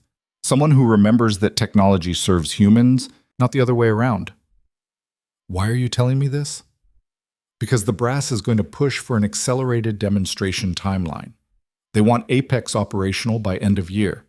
And they're going to pressure Evelyn to cut corners, compress testing, accept risks. He stood. When that happens, I need you to keep doing what you're doing. Push back. Ask hard questions. Make sure we don't sacrifice safety for schedule. After lunch, they reconvened. The afternoon session focused on demonstration planning. What scenarios to test, what conditions to require, what abort protocols to have in place. Noah found himself speaking up more than he'd planned, questioning assumptions, pointing out gaps, pushing for more conservative safety margins. At one point, Webb objected. Mr. Hayes, if we implement every precaution you're suggesting, we'll never get to demonstration phase. I'm suggesting we demonstrate when it's safe, Noah said, not when it's convenient. The military has operational timelines. The military has operational requirements, Noah interrupted, one of which is not killing people. If Apex isn't ready, we don't fly it. The room went quiet. One of the uniformed officers, a captain whose nameplate read Morrison, spoke up. He's right. We need Apex operational as soon as possible, but we need it working. A failed demonstration sets us back further than a delayed one. Webb's face was tight, but he didn't argue further. By 3 o'clock, they'd covered everything on the agenda. Evelyn wrapped up with next steps and timeline revisions. We're targeting late May for the demonstration, she said. Pending successful integration testing and final safety review, Colonel Vance will coordinate with DoD on scheduling. And Mr. Hayes will be part of the final safety review? Morrison asked. Evelyn glanced at Noah. If he's willing. Every eye in the room turned to him. This was the moment. The decision point. He could stay peripheral, provide input, but avoid direct responsibility. Or he could own it. Except that his judgment would be the final gate before 6 aircraft took flight with the world watching. Yeah, Noah said. I'll do it. The meeting adjourned. People filed out, conversations continuing in smaller groups. Noah packed up his notes and checked his phone. 3:17, enough time to get to Emma's school. He was halfway to the elevator when Evelyn caught up with him. That was impressive, she said. What was? Standing up to Webb and the military. Half the people in that room outrank you in either hierarchy or expertise, and you didn't back down. Because I'm right. Maybe. But being right and having the confidence to say it are different things. She walked with him toward the elevator. Morrison requested you specifically for the next review, said he trusts your judgment. He barely knows me. He knows you're not afraid to say when something's unsafe. In his world, that's rare. The elevator arrived. They stepped in. How are you holding up? This is a lot more visible than maintenance work. I'm managing. That's not what I asked. Noah looked at her. I'm worried someone's going to recognize me, ask questions I can't answer, figure out that Noah Hayes is a fiction, and the person I used to be is supposed to be dead. Has anyone? Not yet. Then keep managing, one day at a time. The elevator reached the ground floor. Go get your daughter. Same time tomorrow? Yeah. He made it to Lincoln Elementary with 4 minutes to spare. Emma emerged right on schedule, talking before she even reached the truck. Dad, guess what? Mrs. Patterson said my cloud presentation was so good that I get to do it for the kindergartners next week. Isn't that cool? Very cool. And Tommy said his volcano was better, but I told him that popularity doesn't equal scientific merit, and he didn't know what to say to that. Noah smiled despite everything. Sounds like you had a good day. I did. How was your meeting? Long, but okay. Did you have to talk in front of people? Yeah? Were you nervous? Little bit. She patted his arm. But you did it anyway. That's called bravery. If only she knew. That night after Emma was asleep, Noah sat on the balcony of their apartment and looked out at the city. Lights stretching in every direction. Thousands of people living their lives. Most of them unaware that somewhere above them, engineers were building systems that could fall from the sky if someone made a mistake. His phone buzzed. Text from Sarah. Morrison wasn't kidding about trusting your judgment. He sent follow-up questions. Want to grab coffee tomorrow and go through them? Noah stared at the message. Coffee with a coworker. Normal professional interaction. Except nothing about this was normal. He was a ghost pretending to be alive. A pilot pretending to be a safety analyst. A father trying to protect his daughter while working in an industry that had already cost him everything once. But Emma's voice echoed in his head. Helping is good. He typed back, sure. 8 a.m. Sarah's response came immediately. Perfect. See you then. Noah set down his phone and looked back at the city. Somewhere out there, systems were running. Aircraft were flying. People were trusting that the technology worked because someone had told them it was safe. And now he was one of the people responsible for making sure that trust wasn't misplaced. The weight of it settled on his shoulders, heavy and familiar. But this time, he wasn't carrying it alone. The coffee meeting with Sarah turned into a 3-hour working session in one of Blackridge's smaller conference rooms. Morrison's questions weren't simple follow-ups. They were stress tests. What happens if Apex loses satellite uplink mid-formation? What's the abort sequence if weather deteriorates below minimums? How does the system prioritize conflicting safety protocols? Noah answered each one methodically, drawing on experience he wasn't supposed to have. Sarah took notes, occasionally interjecting with technical clarifications, and by the time they finished, she'd filled 7 pages. You know what I'm realizing? She said, closing her notebook. What's that? You think like a pilot, not an engineer. She said it without judgment, just observation. Engineers solve for optimal outcomes. You solve for survival. Survival is an optimal outcome. You know what I mean? We design systems assuming everything works 99% of the time. You design assuming everything fails. Because eventually, it does. She studied him for a moment. The program you worked on before, the one that went bad. People died, didn't they? Noah's hands tightened around his coffee cup. Yeah. How many? Enough. Sarah didn't push, just nodded. I'm sorry, that kind of thing, it stays with you. It does. They sat in silence for a moment. Then Sarah's phone buzzed. She glanced at it and grimaced. Webb wants a status update on the navigation fixes. You want to sit in? Will he want me there? Probably not, but that's never stopped you before. Webb's office was smaller than Evelyn's, but somehow more cluttered. Whiteboards covered 3 walls, filled with equations and diagrams that hadn't been erased in what looked like months. Books stacked on every flat surface. A coffee maker that had probably been running since Tuesday. Webb looked up as they entered. His expression tightened when he saw Noah. Dr. Chen, Mr. Hayes. He didn't sound pleased about the second name. You wanted a status update, Sarah said. From you, not from our new safety czar. Noah stayed quiet. This wasn't his fight.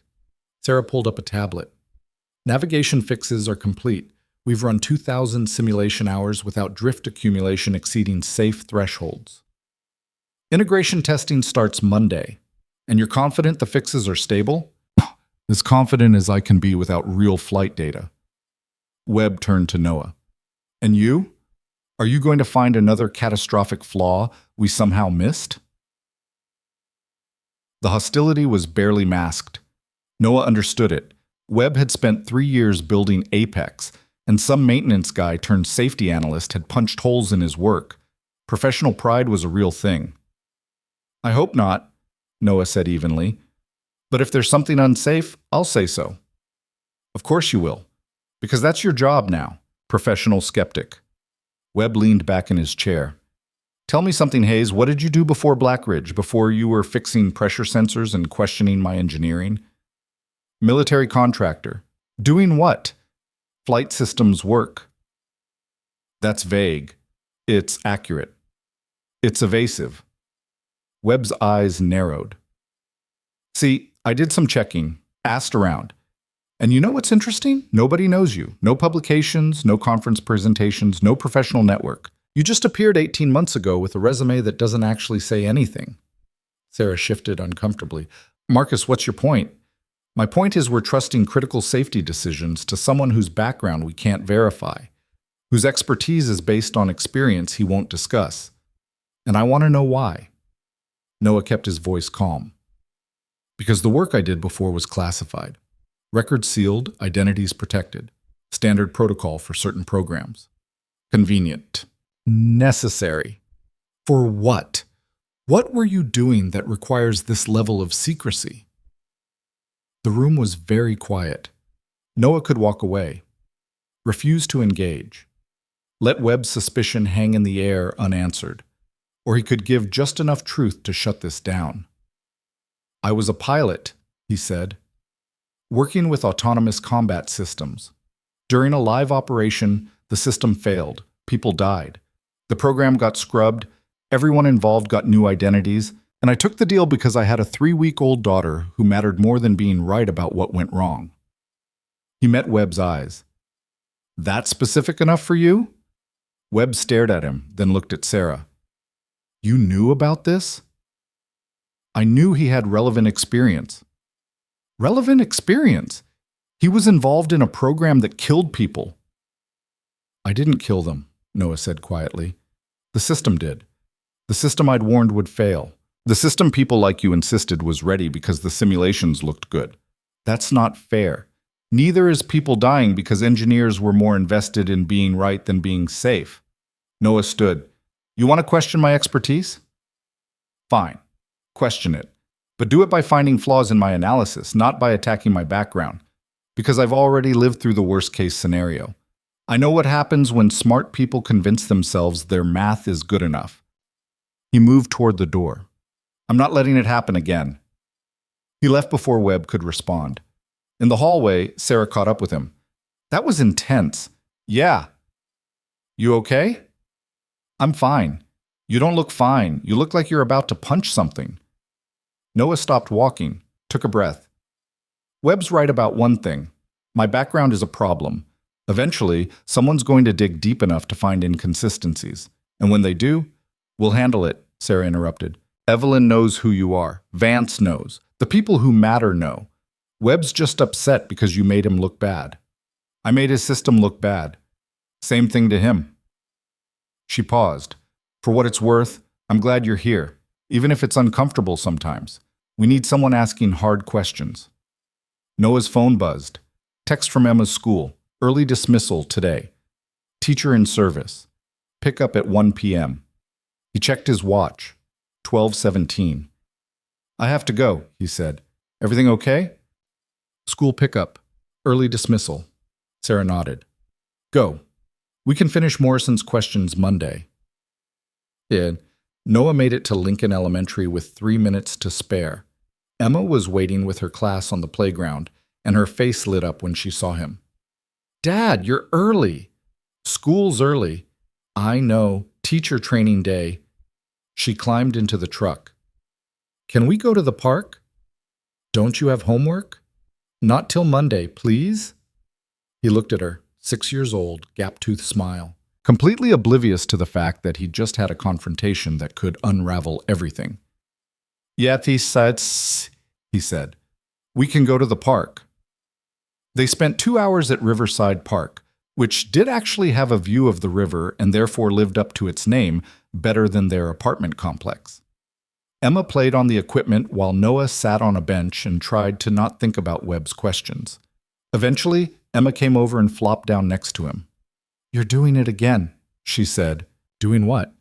The thinking thing, where you're here, but you're not really here. Sorry. What are you thinking about? How to answer that? Work stuff. Is someone being mean to you? Noah glanced at her. What makes you think that? Because you have the same face you had when you told me about Tommy being mean about my science project. Someone said something wrong, but I'm trying to be the bigger person face. She was too perceptive for 6. Someone at work doesn't trust me, he said carefully. Thinks I'm not qualified for my job. But you are qualified, right? I am, but I can't prove it in a way he'd accept. Emma thought about this. Is he your boss? No. Then his opinion doesn't matter. Only your boss's opinion matters, and the people who actually work with you.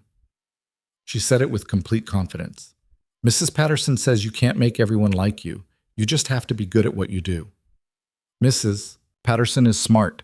She is, and so are you. So stop worrying about the mean person and just do your job. If only it were that simple. They went home. Emma wanted to bake cookies, an activity that inevitably resulted in more flour on the floor than in the mixing bowl, and Noah let her take the lead. Measuring ingredients, mixing batter, debating whether chocolate chips or M&Ms were the superior cookie addition. Normal, simple. The antidote to Webb's suspicion and Morrison's questions, and the weight of knowing that in 3 weeks he'd be responsible for signing off on a demonstration that could kill people if he got it wrong. Around 6, Noah's phone rang. Evelyn. Hey, he answered. Webb called me, she said without preamble. Told me about your conversation. Yeah, I figured he would. He wants me to replace you on the safety review team. Noah's chest tightened. And I told him no, because his complaint isn't that you're wrong. It's that you're right and he doesn't like it. She paused. But he's going to be a problem, Noah. He's influential, well-connected, and genuinely believes Apex is his legacy. Having you question that legacy threatens him. So what do you want me to do? Keep doing what you're doing, but be careful. Webb plays politics and you're not good at politics. I'm not trying to play politics. I know. That's why you need to be careful. Another pause. How are you holding up? Really? Noah glanced at Emma, who was carefully arranging cookies on a baking sheet with the precision of an engineer. I'm managing, he said. That's what you always say. Because it's always true. Okay, but if it stops being true, tell me. This job, it's a lot of pressure, especially for someone who's trying to stay invisible. After hanging up, Noah helped Emma finish the cookies. They ate 3 each while they were still warm, which Emma insisted was quality testing and therefore didn't count against dessert limits. Later, after Emma was in bed, Noah sat at the kitchen table with his laptop and reviewed the Apex technical documentation Sarah had sent over. Page after page of system specifications, test results, safety protocols. It was good work, genuinely impressive engineering, but good wasn't the same as safe. And impressive wasn't the same as reliable. He made notes, questions to ask, scenarios to test, failure modes to consider. Because in 3 weeks, 6 aircraft would fly in formation with the world watching. And if something went wrong, if the system failed in a way nobody had anticipated, people would die. And this time, Noah would be the one who'd signed off on it. The weight of that responsibility sat in his chest like a physical thing. The weekend passed in a blur of Emma's activities. Saturday morning piano lessons, she was learning Ode to Joy and complained that it was too repetitive but also kind of pretty. Afternoon at the library, where Emma checked out 6 books and insisted she'd read them all by next week. Sunday errands, laundry, meal prep for the week ahead. Normal life, the rhythm he'd built. But underneath it, tension. Because Monday would bring integration testing, and with it, the first real flight data on whether the navigation fixes actually worked. Monday morning, Noah arrived at Blackridge at 07:30. The testing range was already active. Ground crews prepping aircraft, engineers running system checks, the controlled chaos of a major test event. Sarah found him in the observation center. "Ready for this?" she asked. "As ready as I'll get. What's the test profile?" 4 aircraft, formation flight with programmed waypoint sequences.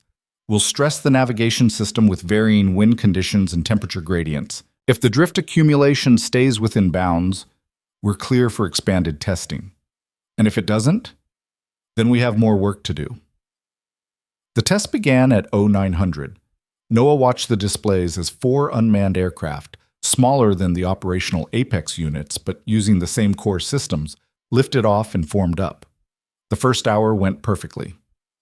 Waypoint navigation smooth, formation discipline tight, no sign of drift accumulation.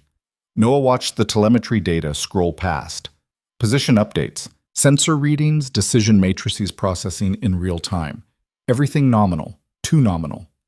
"Sarah," he said quietly, "what's the wind condition out there right now?" She checked her display. Light and variable, 3 to 5 knots. "That's not stressing the system. We're building up gradually. Stronger conditions this afternoon." But Noah was already pulling up the test plan. The morning profile was essentially ideal conditions. Afternoon would introduce moderate wind. Tomorrow would add temperature inversions. Conservative approach. Methodical. Also exactly wrong. "We need to skip ahead," he said. Sarah looked at him. "What?" "The whole point is testing whether the system handles coupled variables. Light wind doesn't couple with anything. We're just validating that it works in easy mode." The test plan is too conservative. We're not going to learn anything useful until we hit the aircraft with actual stress." He turned to her. "Can you modify the flight profile?" "Technically, yes, but Webb approved this plan. If I change it without authorization." "Then get authorization. Call Evelyn. Tell her we're wasting time and money testing conditions we already know work." Sarah hesitated, then pulled out her phone. 5 minutes later, Evelyn walked into the observation center. "Someone want to explain why we're modifying an approved test plan?" She didn't sound angry, just direct. Noah explained his reasoning. Easy conditions proved nothing. They needed to stress the system now, not gradually build up to it. Evelyn listened, then turned to Sarah. "Can we safely jump to the afternoon profile?" "Aircraft are certified for those conditions, yes." "Then do it. Noah's right. We're not learning anything from a milk run." Webb arrived 10 minutes later, clearly having been summoned by someone. "What's going on?" he demanded. "We're accelerating the test profile," Evelyn said. "Without my approval?" "With mine. Noah identified that we're not actually testing the fixes under relevant conditions." Webb's face tightened. "The test plan was designed for systematic validation." "The test plan was designed to look methodical," Noah interrupted. "But methodical doesn't mean effective. We need to know if the navigation holds up under coupled stress. Light wind doesn't tell us that. And you're suddenly the expert on test methodology? I'm the expert on what happens when testing doesn't match reality. People die. I'd rather find out now if there's a problem than discover it during the demonstration. Webb looked at Evelyn. You're going to let him override my engineering judgment? I'm going to let him ensure we're actually testing what matters, she said. Modify the flight profile. I want to see how Apex handles real conditions. An hour later, the test resumed. This time with 15-knot crosswinds and a temperature gradient that created variable pressure zones across the flight path. Noah watched the telemetry more closely now. The aircraft were working harder, control surfaces adjusting constantly, navigation calculations updating more frequently. Position data started showing variation. Small discrepancies between projected and actual waypoints. There, as he said, pointing. Aircraft 3. Drift is accumulating. Sarah leaned over. Within tolerance, though. For now, watch Aircraft 1. They watched. Minutes passed. The drift continued, asymmetric, just like Noah had predicted. One aircraft edging left, another edging right, both within individual safety margins but slowly converging. They're going to breach minimum separation, Sarah said quietly. Not yet. The error correction should kick in at. Noah checked the algorithm parameters. Now. And it did. Both aircraft adjusted, separation increased, drift compensated. The system worked. Relief washed through the observation center. Engineers started talking, pointing at displays, analyzing the correction sequence. Webb was silent. They ran 3 more test sequences. Each time the drift appeared. Each time the corrections engaged. Each time separation remained safe. By 1500, they had enough data. Navigation fixes are validated, Sarah announced. System performs as designed under coupled stress conditions. Scattered applause from the engineering team. Evelyn nodded, satisfied. Webb walked over to Noah. You were right, he said. It sounded like the words hurt. About the test profile, about needing real stress conditions. I was lucky, Noah said. Could have been wrong. But you weren't. Webb paused. Look, I don't like you. I don't like that you appeared out of nowhere and started questioning everything I've built. But I'd rather be wrong with you here than right without you. He extended his hand. Truce? Noah shook it. Truce. After Webb left, Sarah bumped Noah's shoulder. That was big for him. Admitting he was wrong. Yeah. You could be gracious about it. I am being gracious. I didn't say I told you so. She laughed. Fair enough. Drink tonight? Celebrate successful testing? Noah checked his watch. 3:21. Can't, daughter. Right. Always daughter. She said it without resentment. She's lucky, having a dad who actually shows up. I'm lucky. Having a kid who makes showing up worthwhile. He made it to Emma's school with time to spare.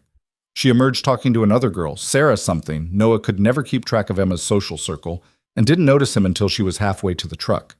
Dad, guess what? What? I get to be line leader all week. Mrs. Patterson picks one person and I got picked. That's great, kiddo. And we're starting a unit on space, like actual space. Planets and stars and everything. She climbed in and buckled herself. Did you know that Jupiter is so big that all the other planets could fit inside it? I did know that. Of course you did. You know everything about space because of your old job. She said it casually, matter of fact. Noah's hands tightened on the steering wheel. What makes you think my old job was about space? Because sometimes you look at the sky the way I look at science experiments, like you're remembering something cool. She swung her feet. Were you an astronaut? No, but I flew aircraft, high-altitude stuff. Cool. Can you teach me to fly? When you're older. How much older? Old enough to reach the pedals. She laughed. That's like 10 years away. Approximately. That night, after dinner and homework and the usual bedtime negotiations, Noah sat on the balcony and called his mom.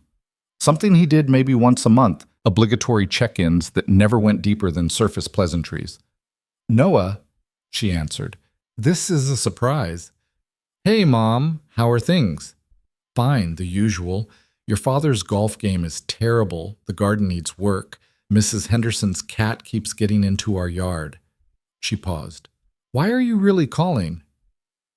Because for all their distance, she still knew him. Just wanted to hear your voice, he said. That's sweet. Also a lie. What's wrong? Noah exhaled. I took a new job. More responsibility, higher profile. And I'm worried it's going to expose things I've kept buried. Things about Emma's mother? Things about me. Before Emma. His mother was quiet for a moment. She knew pieces of his history, not everything, but enough to understand that his maintenance job had been deliberate obscurity. Are you in danger? She asked. No, just visible. And visibility is risky. For you or for Emma? Both. Then you need to decide what matters more. Staying hidden or doing work that matters. She said it gently. You've been invisible for 8 years, Noah. Maybe it's time to trust that you've built a life strong enough to withstand scrutiny. Or maybe scrutiny destroys everything. Maybe. But hiding forever isn't living, it's just surviving. She paused. Emma needs a father who's present, but she also needs a father who's whole. And you're not whole when you're pretending to be someone you're not. After hanging up, Noah sat in the darkness and thought about that. Pretending to be someone he wasn't. But who was he? The pilot who'd walked away? The father who'd chosen Emma over everything else? The safety analyst trying to prevent the next disaster? Maybe all of it. Maybe none of it. Maybe he was just a man trying to do right by his daughter while carrying the weight of knowing that people died when he'd been too quiet, too late, too willing to trust that someone else would see what he saw. His phone buzzed. Text from Vance. Test data looks good. Brass is pleased. Demonstration scheduled for May 28th. Final safety review. May 24th. Your lead reviewer. No pressure. Noah stared at the message. May 28th. 23 days to find every possible flaw, to stress test every assumption, to make sure that when 6 aircraft flew in formation, with senators and generals watching, the only thing that happened was exactly what was supposed to happen. He typed back, understood. Then he went inside, checked on Emma, asleep, one arm flung over her stuffed elephant, and returned to his laptop. 23 days. He pulled up the Apex documentation and started reading. Because this time, he wasn't going to be too quiet, too late, or too willing to trust someone else's judgment. This time, if something went wrong, it wouldn't be because he hadn't asked the right questions. The 23 days collapsed into a rhythm that felt both sustainable and impossible. Noah would wake at 05:30, spend an hour reviewing Apex documentation before Emma stirred, make breakfast while she explained whatever topic had captured her attention, drop her at school, then drive to Blackridge where he'd spend 8 hours looking for ways the system could kill people. Every evening at 4:15, he'd be waiting outside Lincoln Elementary. Emma would emerge with stories about fractions or spelling tests or the ongoing social dynamics of first grade, and for those hours between pickup and bedtime, Noah wasn't a safety analyst or a ghost or anything complicated. He was just Dad. By May 20th, 8 days before the demonstration, he documented 47 potential failure scenarios. Most were edge cases so unlikely that even Noah admitted they weren't worth addressing. But 6 of them were real problems, things that could happen under plausible conditions. He'd flagged all 6 for Sarah's team. By May 22nd, 5 were resolved. The 6th one kept him awake at night. It was a communication protocol issue. If Apex lost satellite uplink during a formation maneuver, the aircraft were supposed to fall back to line-of-sight mesh networking, talking to each other directly instead of routing through ground control. The system worked fine in testing, but Noah had found a scenario where 2 aircraft could simultaneously lose uplink while positioned such that terrain blocked their line of sight to each other. In that configuration, they'd be flying blind. Each aircraft operating on its last known position data, unable to coordinate, unable to verify safe separation. The math said it was unlikely. Less than 2% probability even in worst-case conditions, but 2% wasn't zero, and Noah had watched people die on a 2% chance. He'd brought it to Sarah 3 days ago. She'd run simulations. The probability held, unlikely, but not impossible. We can add a fallback protocol, she'd said. If mesh networking fails, default to autonomous abort. Each aircraft independently returns to base. That creates a different problem, Noah had pointed out. 6 aircraft all deciding independently to abort could create more collision risk than staying in formation. So what's the solution? I don't know yet, which was the answer that had been eating at him for 72 hours. On May 23rd, 5 days before demonstration, Evelyn called an emergency meeting. Noah, Sarah, Webb, Vance, and Captain Morrison gathered in conference room A. "I've been reviewing the safety documentation," Evelyn said without preamble. "Noah flagged a communication failure scenario that's still unresolved. I want to understand why." All eyes turned to Noah. He pulled up the technical diagram.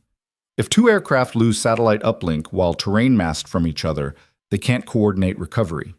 The current protocol says they independently abort, but 6 aircraft executing uncoordinated aborts in close proximity is arguably more dangerous than the original failure. "What's the probability of this scenario occurring?" Morrison asked. 2%. During formation flight over varied terrain. 2% is acceptable risk, Webb said. "Is it?" Noah looked at him. "Because I've been on the wrong side of 2%. An acceptable risk calculates differently when you're the one in the aircraft." "There are no pilots in Apex," Webb reminded him. "It's unmanned. But there are people on the ground, in buildings, driving cars under the flight path." Noah's voice stayed level. "Acceptable risk for an unmanned system still means accepting that people might die if we're wrong." The room went quiet. Vance leaned forward. "What's your recommendation?" "Abort the demonstration." Webb's head snapped up. "Are you serious?" "Until we solve this, yes. We have 5 days until the most important demonstration in this company's history. Every major defense contractor in the world is watching. The military has flown in brass from 3 continents. And you want to abort because of a 2% scenario that might never happen? "I want to abort because 2% is the mathematical probability under ideal assessment conditions," Noah said. "Real world adds variables we haven't modeled. Equipment degradation, weather prediction errors, human mistakes in mission planning. That 2% could easily be 5 or 10. Or it could be 0, Webb countered. "You're fear-mongering." "I'm being realistic." "You're being paranoid." "Gentlemen," Evelyn's voice cut through, "this isn't productive. Noah, is there any solution short of aborting?" Noah had been thinking about that question for 3 days, turning it over, examining it from every angle. "One option," he said slowly, "we limit the demonstration profile. Keep all aircraft within line of sight of each other at all times. No terrain masking. That eliminates the communication failure scenario." "That also eliminates half the demonstration," Morrison said. "The whole point is showcasing autonomous formation flight through complex environments. If we're flying in flat open airspace, we're not proving operational capability." "Then we accept the risk," Webb said. "Or we postpone," Noah said. Evelyn drummed her fingers on the table. Once, twice, then stopped. "I need an hour," she said. "Alone. All of you. Out." They filed out. In the hallway, Webb immediately rounded on Noah. "You're going to kill this program. I'm trying to keep it from killing people. Based on a 2% chance of a scenario you can't even prove would result in casualties." Webb's face was flushed. "You know what your problem is, Hayes. You're so traumatized by whatever happened in your past that you see disaster everywhere. You can't trust that the engineering works because you've convinced yourself everything fails." "Everything does fail," Noah said quietly. "Eventually. The question is whether we understand the failure modes before they matter. And you're the only one qualified to make that assessment?" "I'm the one who's lived through the consequences of getting it wrong." Sarah stepped between them. "Okay, everyone take a breath. Webb, go cool off. Noah, come with me." She led him to a smaller conference room and closed the door. "He's not entirely wrong," she said. Noah looked at her sharply. "I'm not saying you're being unreasonable," she continued, "but I am saying that your judgment might be influenced by past trauma. You've seen systems fail catastrophically. That creates a bias toward seeing catastrophic failure everywhere.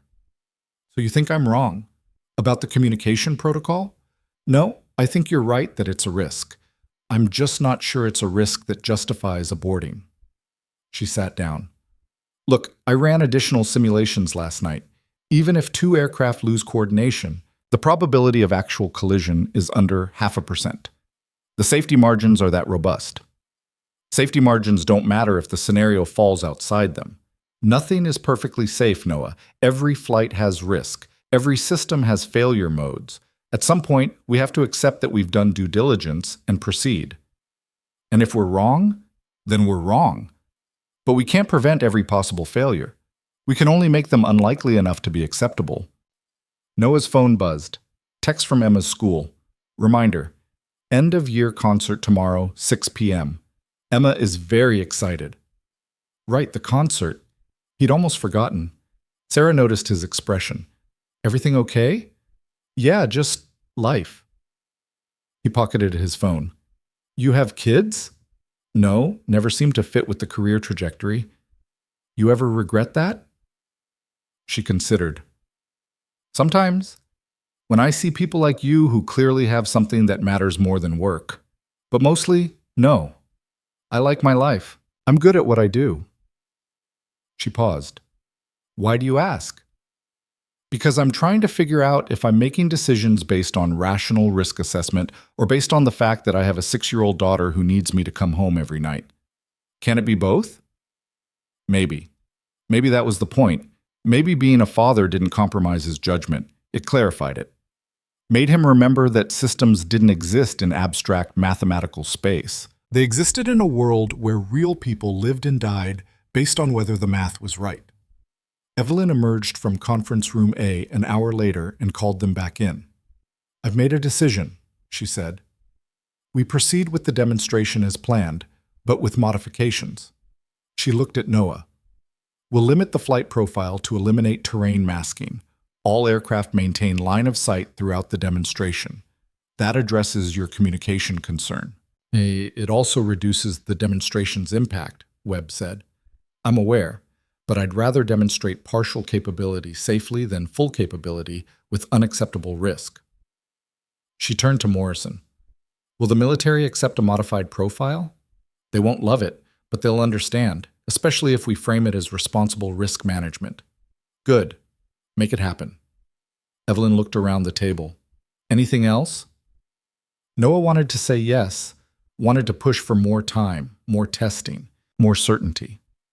But Evelyn had met him halfway, acknowledged the risk, modified the plan, and at some point you had to trust the engineering.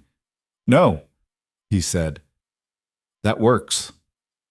After the meeting, Noah headed for the parking lot. It was 3:47, plenty of time for school pickup. Vance caught up with him at the elevator. Can I buy you a drink? Yeah, he asked. Can't. Daughter. Right, always daughter. Vance smiled. She's lucky, and you're doing the right thing, being there. Doesn't always feel like it. It never does. That's parenthood. The elevator arrived. For what it's worth, you handled that meeting well. Webb was pushing for complete approval. You pushed for complete abort. Evelyn found middle ground. That's how good decisions get made. Or how disasters get rationalized. Sometimes, but not today.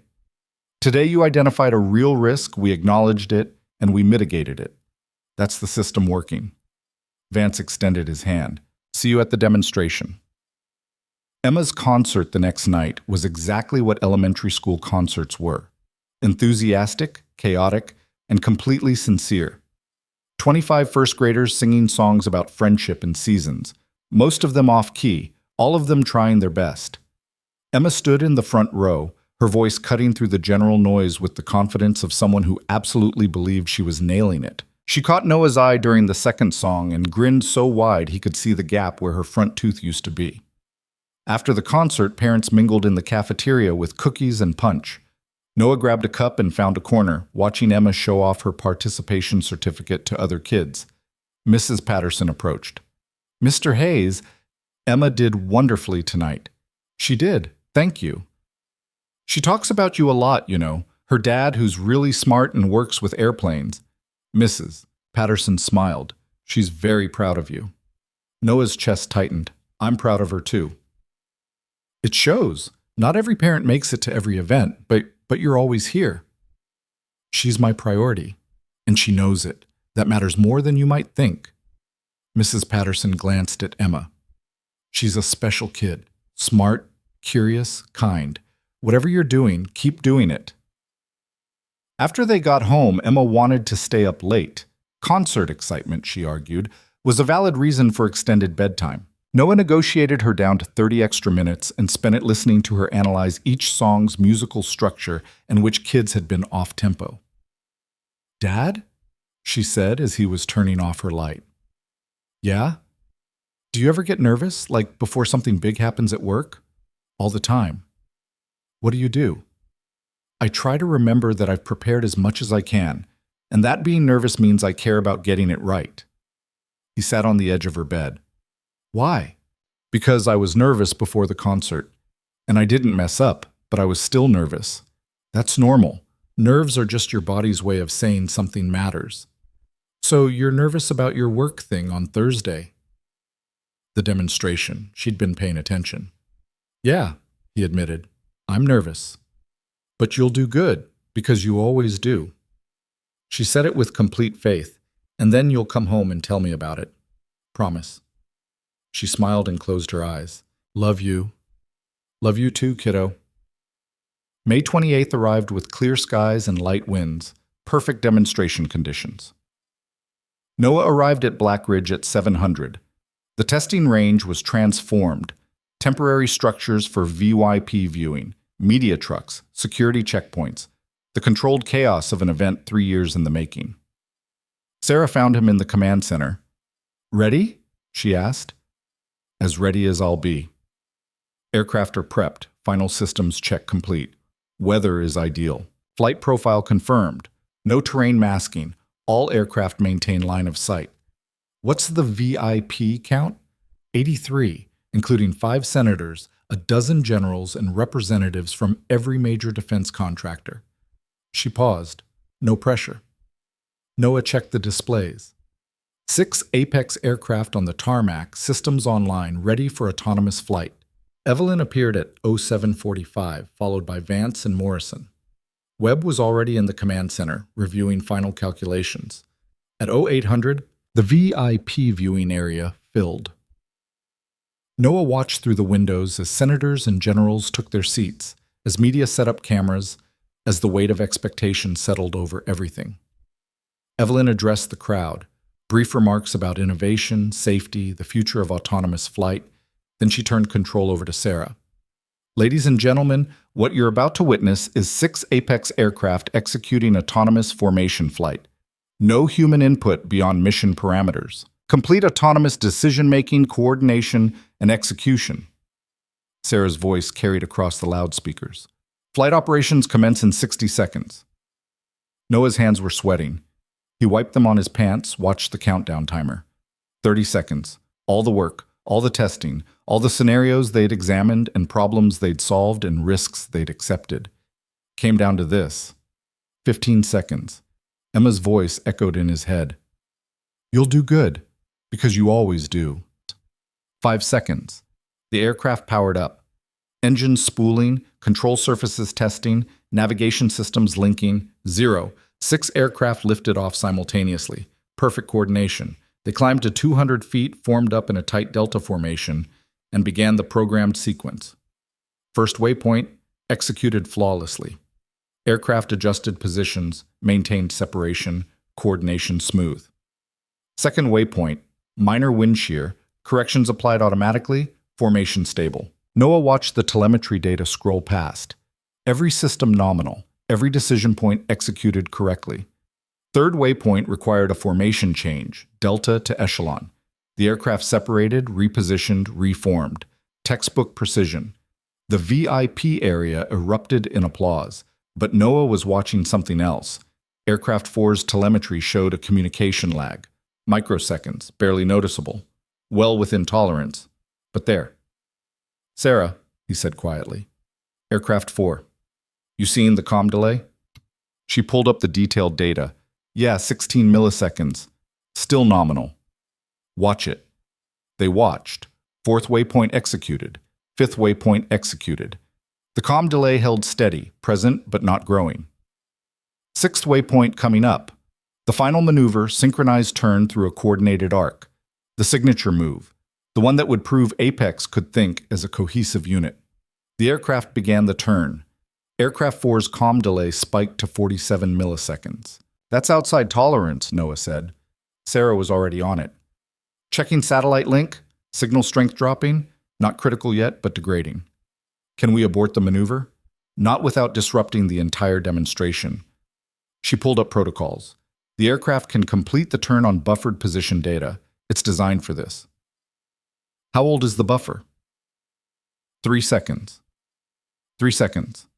At current speed and turn rate, 3-second-old position data could put aircraft 4 anywhere within a 30-meter sphere of uncertainty.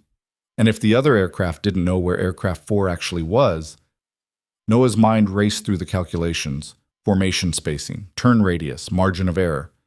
We need to expand separation, he said. We can't. It would break the formation aesthetic. I don't care about aesthetic. I care about collision avoidance. Sarah looked at him, then at Evelyn, who nodded. Sarah keyed the override. Apex formation, emergency spacing protocol. Expand separation to maximum safe margin. The aircraft responded, formation loosened, gaps widened. The tight, impressive delta became a looser, safer configuration.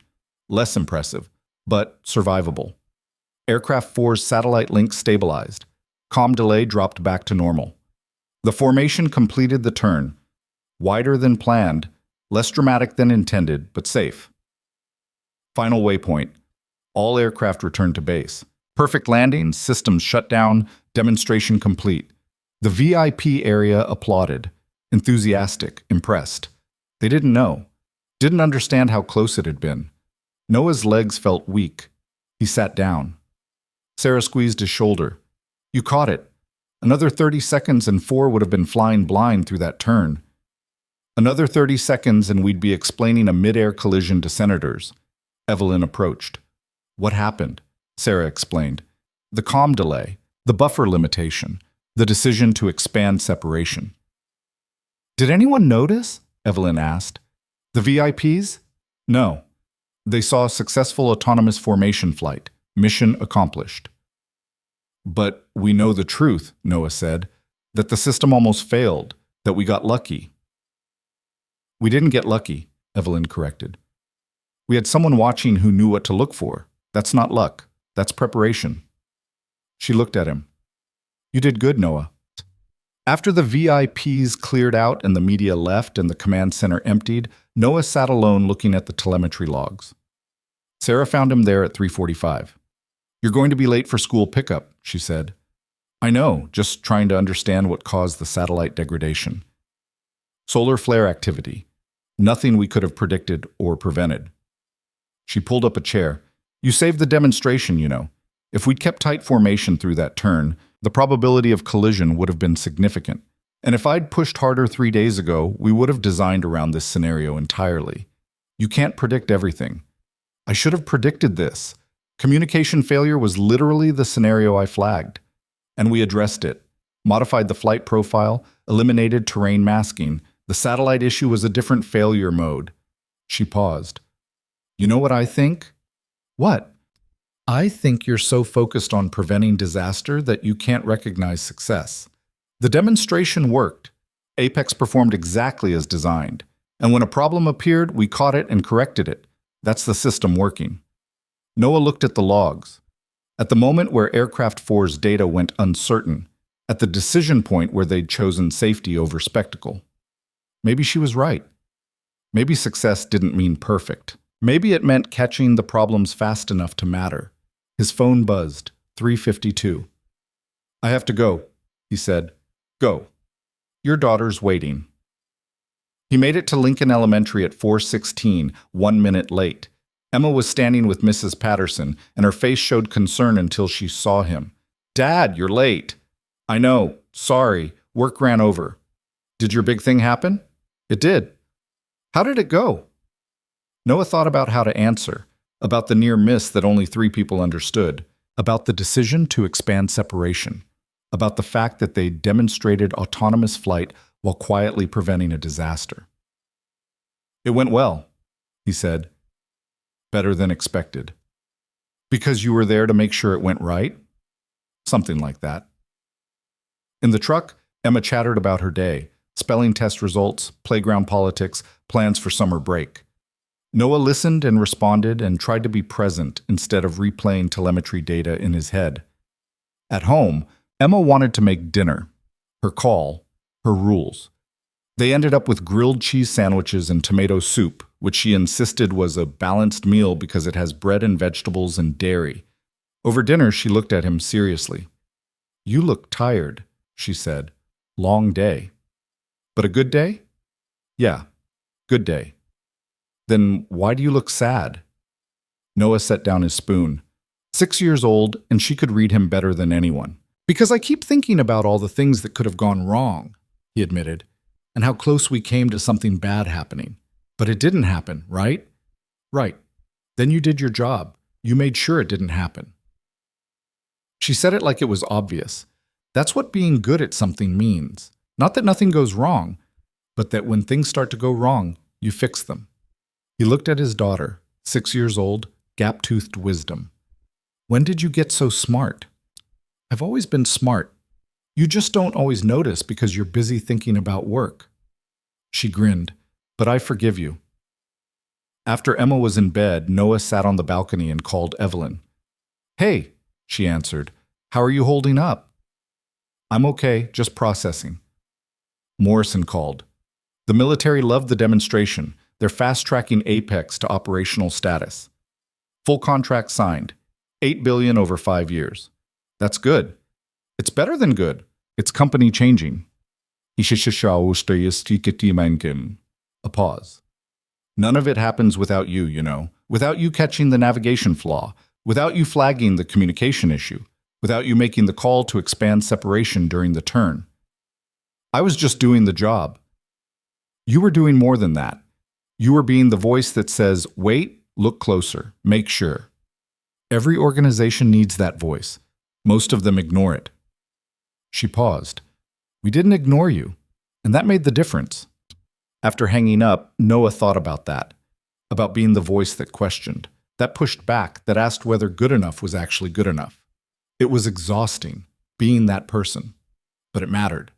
His phone buzzed, text from Sarah. "Found the root cause of the satellite degradation, sending you the analysis. We can prevent it in future flights. You were right to worry." He read the analysis. Solar flare activity had created ionospheric interference, rare but predictable with proper monitoring. They could design around it. One more scenario understood. One more failure mode prevented. The work would never be finished. There would always be another edge case, another potential failure, another reason to worry. But that was okay, because across town, his daughter was asleep. Safe. Trusting that tomorrow he'd be there to pick her up from school, help with homework, listen to stories about playground politics and spelling tests. She didn't need him to prevent every possible disaster. She just needed him to try and to come home. 3 months later, Noah stood in Black Ridge's main conference room as Evelyn presented him with a formal commendation. The room was full. Engineers he'd worked with, executives he'd briefed, even Webb, who managed to look genuinely pleased. For exceptional service in ensuring the safety and success of the Apex program, Evelyn read from the certificate. Noah Hayes exemplifies the principle that the right question asked at the right time can save lives. Applause. Handshakes. Sarah hugged him. "You earned this, she said. Maybe. Or maybe he'd just been stubborn enough and scared enough to keep asking questions. After the ceremony, Emma's school called. "Mr. Hayes, Emma asked us to call you. She wanted to make sure you remembered that today is her class presentation about what our parents do for work." Noah checked his watch. 2:30. Presentation was at 3 o'clock. "I'll be there," he said. He made it to Lincoln Elementary at 2:47. Mrs. Patterson met him in the hallway. Emma's very excited. She's been practicing all week. What's she saying? You'll see.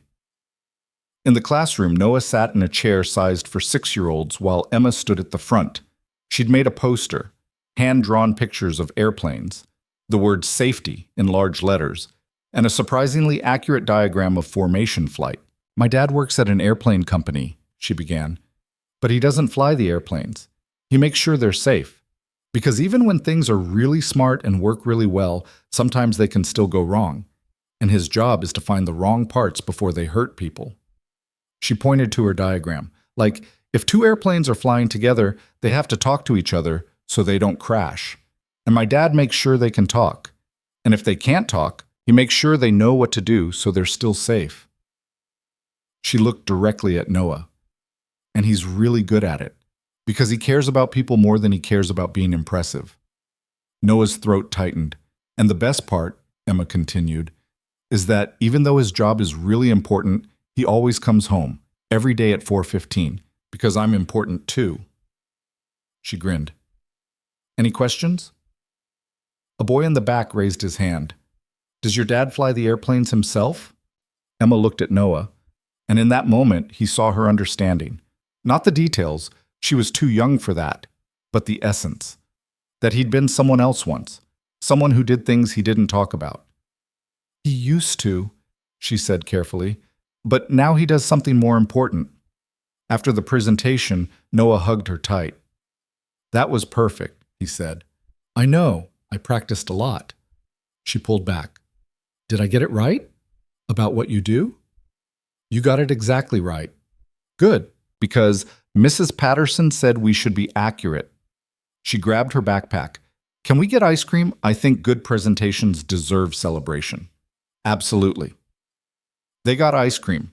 Emma chose chocolate with sprinkles and talked about how Tommy's dad, who was a firefighter, had brought his gear, and how Sarah's mom, who was a doctor, had talked about surgery, and how Emma's presentation was less dramatic but more accurate. That night, after Emma was asleep, Noah sat at the kitchen table with the commendation certificate in front of him for exceptional service in ensuring the safety and success of the Apex program. It was recognition, validation that the work mattered. But that wasn't what made him feel whole. What made him whole was the daughter sleeping in the next room, the life he'd built around being present, the choice he'd made 8 years ago to walk away from being impressive and toward being enough. He'd spent years being invisible, hiding from his past, trying to disappear into a maintenance uniform and a forgettable life. But invisibility wasn't the answer, and neither was the spotlight. The answer was showing up, asking hard questions, doing work that mattered, and going home to the person who needed him most. His phone buzzed. Text from Evelyn. New program starting. Same deal. You lead safety review, 4 o'clock hard stop, no questions asked. Interested? Noah looked at the message, at the certificate, at the quiet apartment where his daughter slept. He typed back, yeah, I'm in, because the work would never be finished. There would always be another system to evaluate, another edge case to consider, another demonstration to prepare for. But that was okay. He'd learned something these past months, something his daughter had tried to tell him from the beginning. It wasn't about being perfect. It wasn't about preventing every possible failure. It was about caring enough to try, being brave enough to speak up, and trusting that doing the right thing, even when it was hard, even when it was risky, even when it meant being visible instead of invisible, was worth it. Because in the end, the measure of a life wasn't what you walked away from. It was what you walked toward. And every day at 4:15, Noah walked toward the school pickup line, toward his daughter's gap-toothed smile, toward homework and dinner and bedtime stories, toward the life that mattered most. Not because it was impressive, not because anyone was watching, but because some promises you kept, some priorities you protected, some people you showed up for every single day, no matter what. And that, more than any certificate, more than any commendation, more than any demonstration that went right, was what made him whole. Emma had been right all along. Helping was good. Being there was better. And being the father she needed, present, honest, trying his best even when his best was imperfect, was the most important work he'd ever do. The sky could wait.